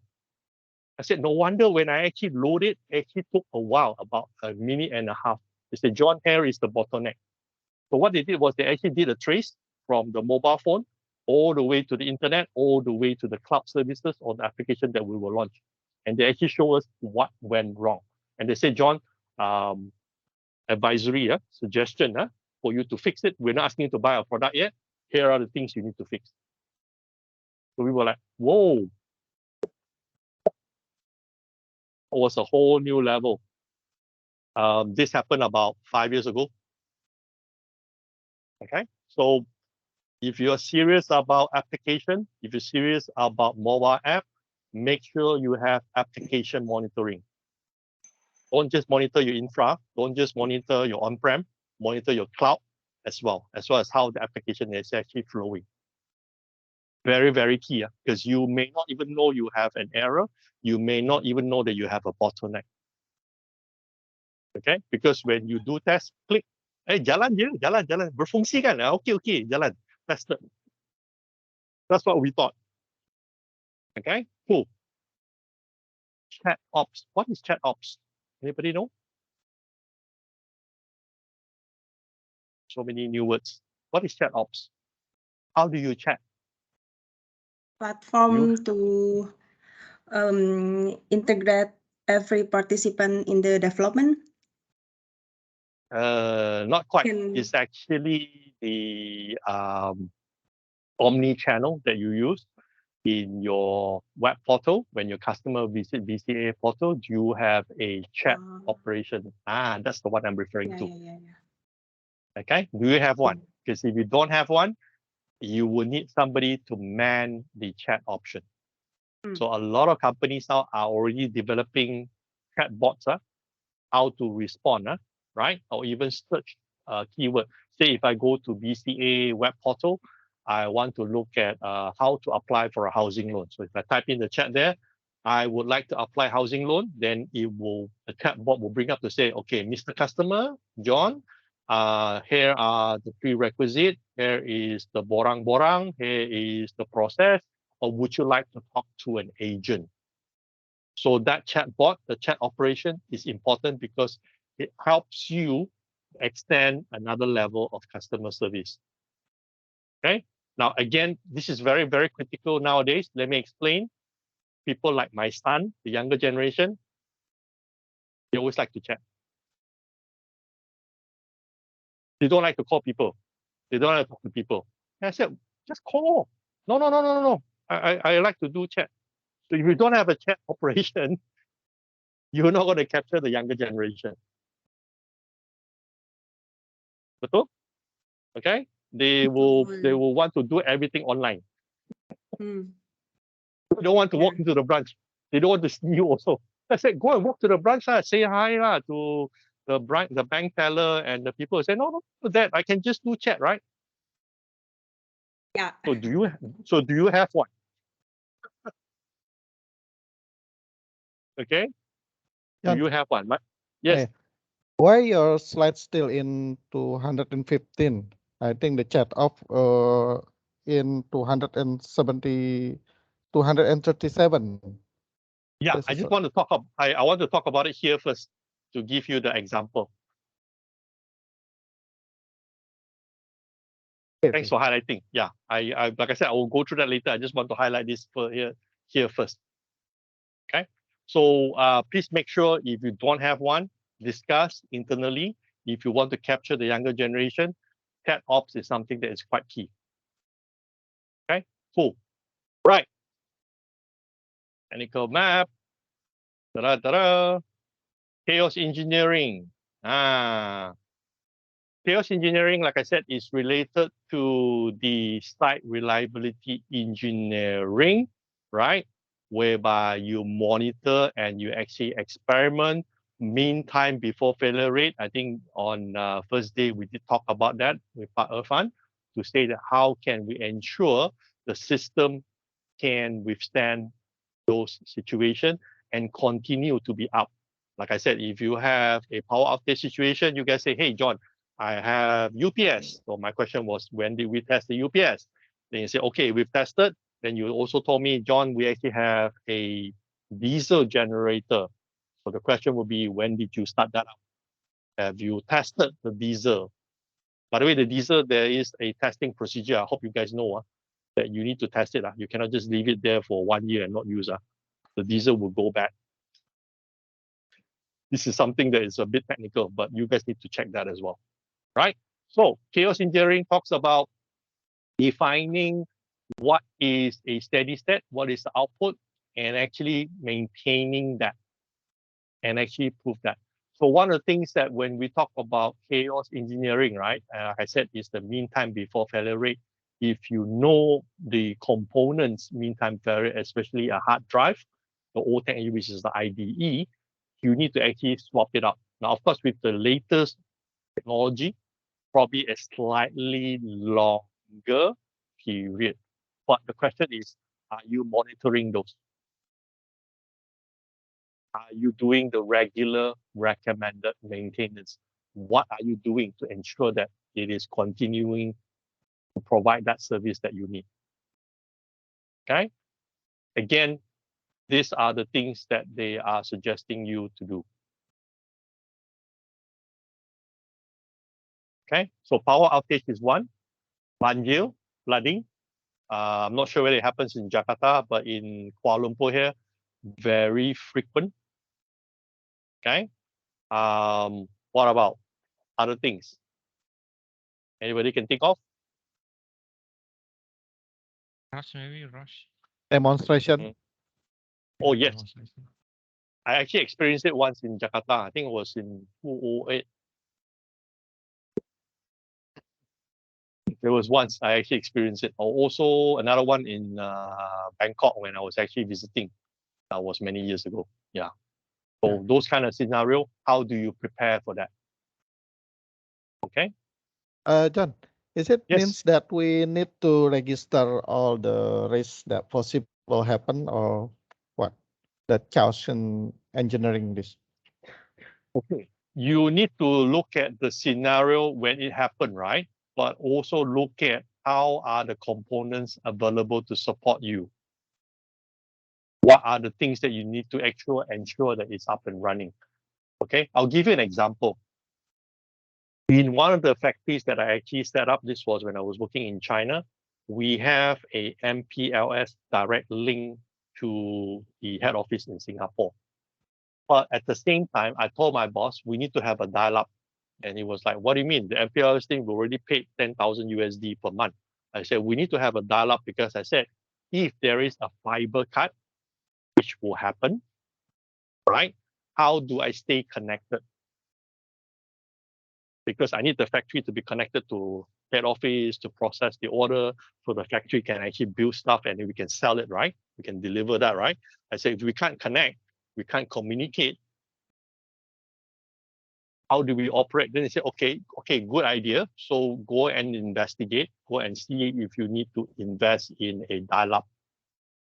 Okay, so we actually invested in a dial-up and then we say, okay, if it's a dial-up situation, what are the bare minimum communication channel that needs to be open or needs to be operating? Or the factory scheduling, the ordering, the invoicing, that's about it. The rest, we said, stop. So you actually have to actually run that scenario, document the risk, actually to see how you can actually do it. Or even things like typhoon. Have you guys experienced a typhoon? When I was working in China, I had that experience whereby the wind was really strong. The rain was very heavy. I can't even go outdoor. And we had very, very possibility of power outage. but because it's in a factory, we still have to continue to work. So we actually look at, okay, where is my backup genset? Where is my UPS? How much time do I need? Okay, if the phone system is down, how do I communicate with Singapore? What is my alternative communication plan? Okay, those kind of things. So we actually have to actually run those scenarios and prepare yourself. What if the system went down? Especially at the factory, right? We have specific, what we call the programming control unit, right? That actually do a certain function or motion to assembly stuff, right? So we said, okay, if this unit has a burnout, that means something happened, power surge or whatever, what is my backup? Do I have a secondary unit I can bring in to enable production to continue? Okay, so those, like you said, yes, document the risk, make sure you plan it out, make sure you know where to get back up. Okay, thank you, John. Yeah, so you are actually spot on. Okay, so this chaos engineering is actually something that you guys can do. Actually, if you do the simulation, you might want to include that. So it's not just the natural disaster kind of thing. It could be something that's out of the ordinary as well. Okay, I'm going to let you guys read the details, but basically is to do risk management when you do chaos engineering to manage that better. Okay, chaos monkey.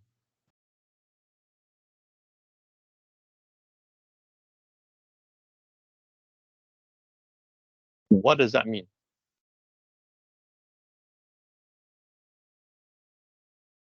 So, chaos monkey is what? Come on, guys. It's Any just like understanding? you put some group of monkey into your data center. Yes. Okay. They will do anything. So, yeah, it will do anything. So if you didn't plan for it, they may rip up the cable, they may turn off the power, they may kill the air condition, and your system may overheat. So Netflix actually uses a lot of open source coding for their system at the back end. So they actually introduced this concept called Chaos Monkey. They challenged their programmer to say that how can we ensure the coding is robust enough to make sure that it continues to work. That's all there is. Okay, so like Lindato was explaining, you release a group of monkeys in your data center, and then you see what they do, right? To start ripping off things, to start damaging stuff. How do you keep the system up and running? Okay, so especially when you talk about disaster recovery or business continuity planning, this kind of concept would come into play. Okay, a good example is if you buy server from Dell or HP or Huawei, right? My question to you would be, what is your resolution time that you subscribe to? Anybody has any idea?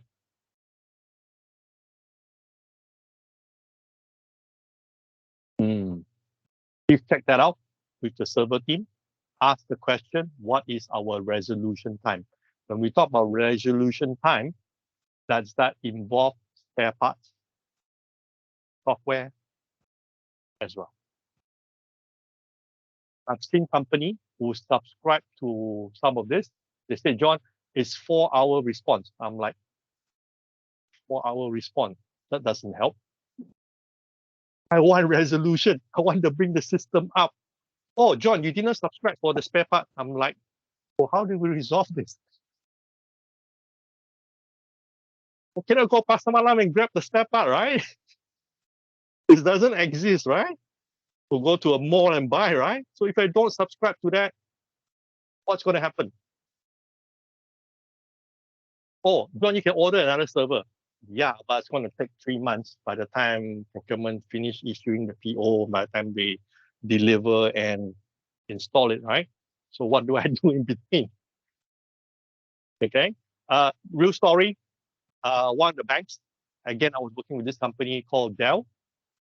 They outsourced it to a third-party local service provider. So I was very close with the service manager of this company. So one day he called up, he said, John, I need your help. I said, what do you need? He said, can you check the serial number of this server? Because I was a service personnel, I could actually access the system. I said, yep, it belongs to this bank, this location. The warranty just expired last week for the spare part, everything included. And I said, what's happening? He said, well, the controller card has failed. The server refused to boot up. What can you do? I said, well, I can invoke an emergency technician to be dispatched. I can actually send the spare part from locally in Kuala Lumpur if we have it, but it will take at least 4 hours. No, John, can you do faster? I said, I can't because that is the standard process. Then I asked the silly question, did you guys continue the subscription? They said, no.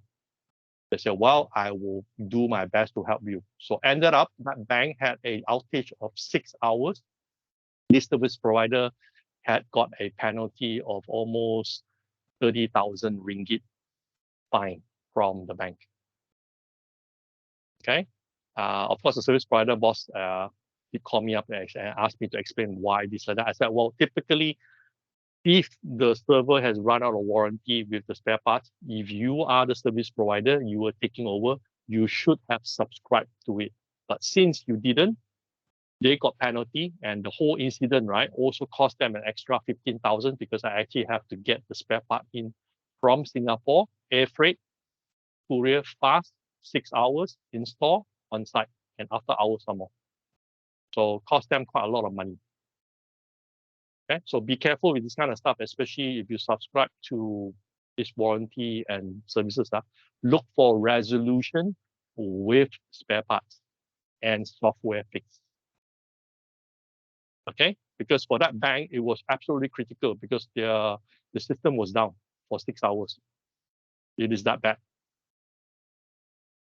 Okay, it didn't come on the news, luckily, but we all knew which one was it. Okay, so be careful on this kind of stuff. If you're not sure, ask to see the contract, please, or check with the guys, make sure that we have that covered. Right, quickly, these are the heat map. Yes, Pak Alvan, you have a question? Yes, no? Other? No. Just want to confirm because this is BCA, right? We always take everything is as partner. Okay. That's why we always get a support from our partner. I understand that, but again, please read the terms and conditions. Terma dan syaraf. I know you guys have got fantastic support from the partners, but at the same time, I want to make sure that we also cover the terms and conditions. Yeah. Okay, because this kind of things, when you go to legal is going to say, tak ada lah, John. Alright. How are you going to how do you explain to the boss? Tak ada lah, John. Susah nak explain kan, nak cerita pun tak boleh kan. Ada. So seriously, guys, I like I said, I understand the environment you're in. It's actually quite mission critical. Please make sure you have that. Now, even some of the service provider, I said, can you have stock ready at my place? No, I don't want to keep in your office. Keep in my place. I give you a locker. I give you a secure place. You hold the key. Okay, you keep it in my place. You hantar budak je. Datang je. I'm serious. That's how critical things are. Okay, of course, I pay for that. Okay, because if you don't have that and it's mission critical, it's going to be very difficult to explain. I have situation whereby I have VIP, not even mission critical, but they start screaming. Example was like this. Surface Pro. Anybody have Surface Pro? Microsoft Surface Pro? This was many years back. Microsoft Surface Pro 3. The charger not working. Director level. John, I need this fixed today. Okay, then I check the TNC. Microsoft says Boss, 5 days respond. Not resolution, 5 days respond. Like, oh, Microsoft Malaysia, John, don't have spare part. Okay, what do you mean don't have spare part? I said, my director cannot use Microsoft Surface Pro. Don't have a charger. In the afternoon, another director call, same problem. Can't explain. Tak boleh cerita. It's not in the TNC. Okay, of course, was lucky. I have partners. John, I will send one to you. I said, don't send one. I need two because I got two directors using the same Surface Pro. Cannot charge. They work in different floor, different office. I said, oh, you need to send me two. So they sent me two. I was in meeting. My staff called me, boss, we have a problem. I said, what do you mean? Wrong charger.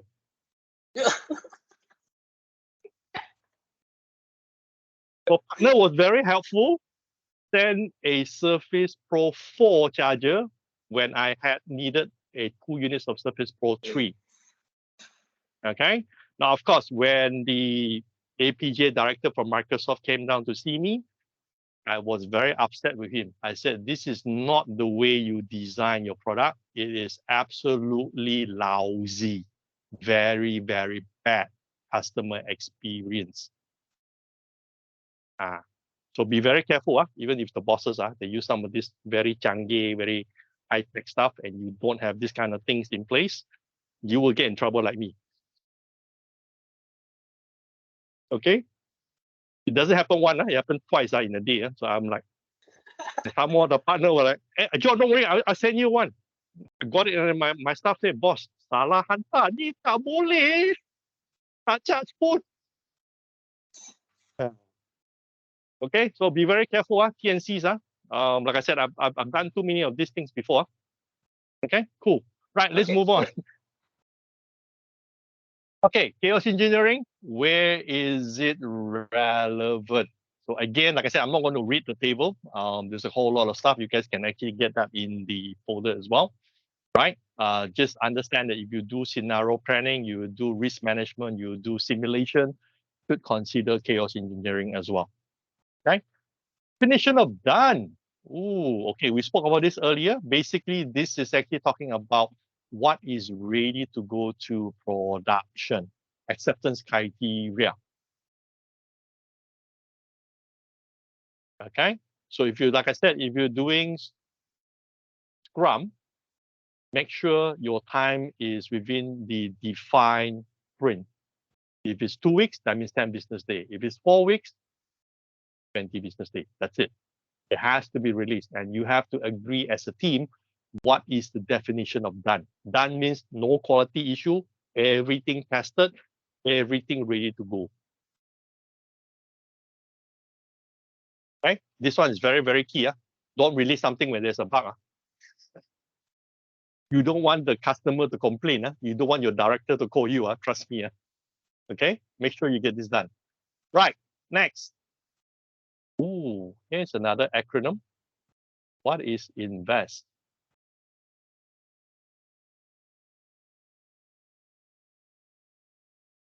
Let's look at the acronym.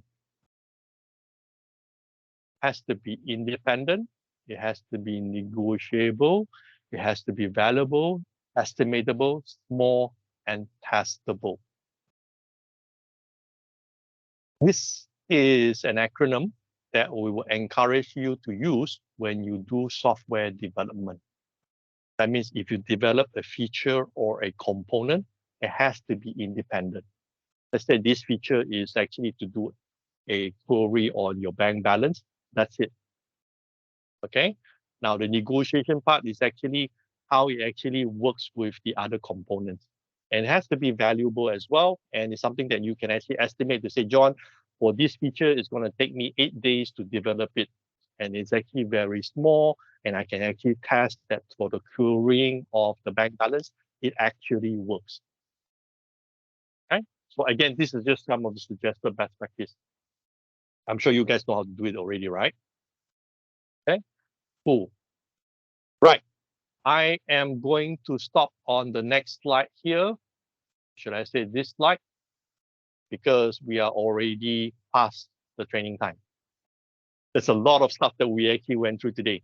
So I'm going to stop the training here today. Tomorrow we will continue and sambung and go through the rest of the training slide. Any questions so far? Today we've actually covered a lot on the IT technique itself. John, Yes, in please. this Ibu. module, is there any slide that we need to highlight before the exam? Okay. Good question. Yeah. Tomorrow I will redo the revision. Perhaps I will tell you which are the slides. Basically, if you look at the IT technique, right? So most of the ones that has got the heading, like this one, definition of done, and this will be an important slide. Okay. This one, yes and no. This one, just for reference. This is how I would read it. So if I were to make notes to prepare for exam, I would perhaps write down things like, okay, this is definition of done, one of the techniques that I need to actually focus on. So if you go back a few slides, there was one introduction, right? Sorry, where was it? Yeah. Sorry, this is the one. Remember here, we have technical depth, chaos engineering, definition of done, version control, AI ops. So these are the ones that I need to actually write down to say that the definition is actually key. And you must have an example that you can relate or understand to say that this is how I would understand what this concept is all about. Remember technical depth? I think just now Park actually mentions, John, actually this is related to sunset technology. Yes, I said yes. Then I said explain why. Okay. So a lot of this concept actually is quite easy if you have experienced it. So again, if you have not, I will suggest to prepare for exam, write down the definition. And then tomorrow, like I said, we will do revision. When we do the sample exam paper 1, I will be able to give you a better idea or even the syllabus when we go through that, Ibu. Would that help? Yeah. Okay. Don't worry. Don't worry. Like I said, there's a lot of Oh. concepts, so you have to go through. We just need your ting here. I will give you the thing as well tomorrow. Okay. But like I said, you don't just, like I said, look at the slide. You actually need to understand the concept. That's why I encourage you guys to ask me questions. We actually have a bit of a discussion and all that. So even just now, like Ibu Trista was asking about her challenge of what if I go to the cloud? How do I maintain? How do I test, right? So I did explain a lot more outside of it. But those are the things that is also going to help you in your day-to-day kind of work. Because I feel that those are important topics that we should also discuss as well. Because if you can't solve the day-to-day, right? How do you implement high velocity? You can, right? You need to solve that, right? You need to see that, hey, this thing that I'm learning is relevant. I have a way now to fix or at least move forward. Make sense? Okay. Right. To prepare for exam, my recommendation also, remember I did mention that you guys need to actually look at the 12 practicing guide. Do you still remember the 12 practicing guide that was in the SharePoint portal? Let me just bring that up. Do you still remember? Yeah. No? Yes? No, yes, maybe? Yeah. Have anybody Yes. started reading it? I just read the service of capability yesterday. Okay, so you just started reading that. So how do you find it? It's Any question that you want to discuss with the class or with me? not yet. Not yet. Okay. I would suggest if you guys have time, do a quick read up on this guide. because that is actually going to give you additional understanding why it is important. So let me just show you again. And where is it? Okay, let me just share my screen. Hang on a sec. Oops, I've actually opened up too many screens already. Can I do this? If I can move this across. Yes, hang on. Oops, sorry. Problem with full screen, it will go all over the place. Okay, let me just share my screen where the practice guide is. This is it. Can you see on screen now? So maybe make it a little bit better because it's very small on my side as well. So under the folder here, practice guide, there are a total of 12 documents. So you have availability, you have practice the capacity management, relationship, portfolio management, service catalog, okay, continuity management, architecture management, all these things. I don't expect you to read everything. Pick the one that's relevant to you. So like Irfan, right? I think he's actually more on continuity management, right? There is one practice guide on it. Yep, here we are, this one. Service continuity. So if we open it up, it actually, there's a 45-page document, so it's a report. So I would suggest to actually have some brief overview to say that what's it all about. Okay. Now, if you are serious about doing this, everything, later on, you guys can read it and you guys still can reach out to me after the training. I'll be happy to have a discussion with you as well. Okay. So read these kind of documents because it talks about how do you actually implement it as a practice guide. Okay. Don't worry. Like I said, I will recap everything as we prepare for the exam so that you have a chance to look at where the slides are and what are the things that you need to do. But again, there's a lot of definition for this specific course. Okay, there's a lot of stuff that you need to do, or should I say understand. Again, I keep stressing English exam, English exam. I know you guys speak Bahasa Indonesia. I speak Mandarin by default. So English is not my first language. So please spend time, read the English. Okay? Question before we go.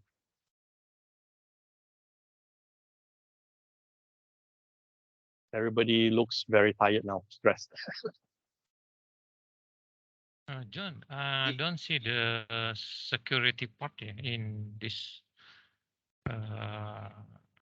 module. Security is not in this module. What do you mean?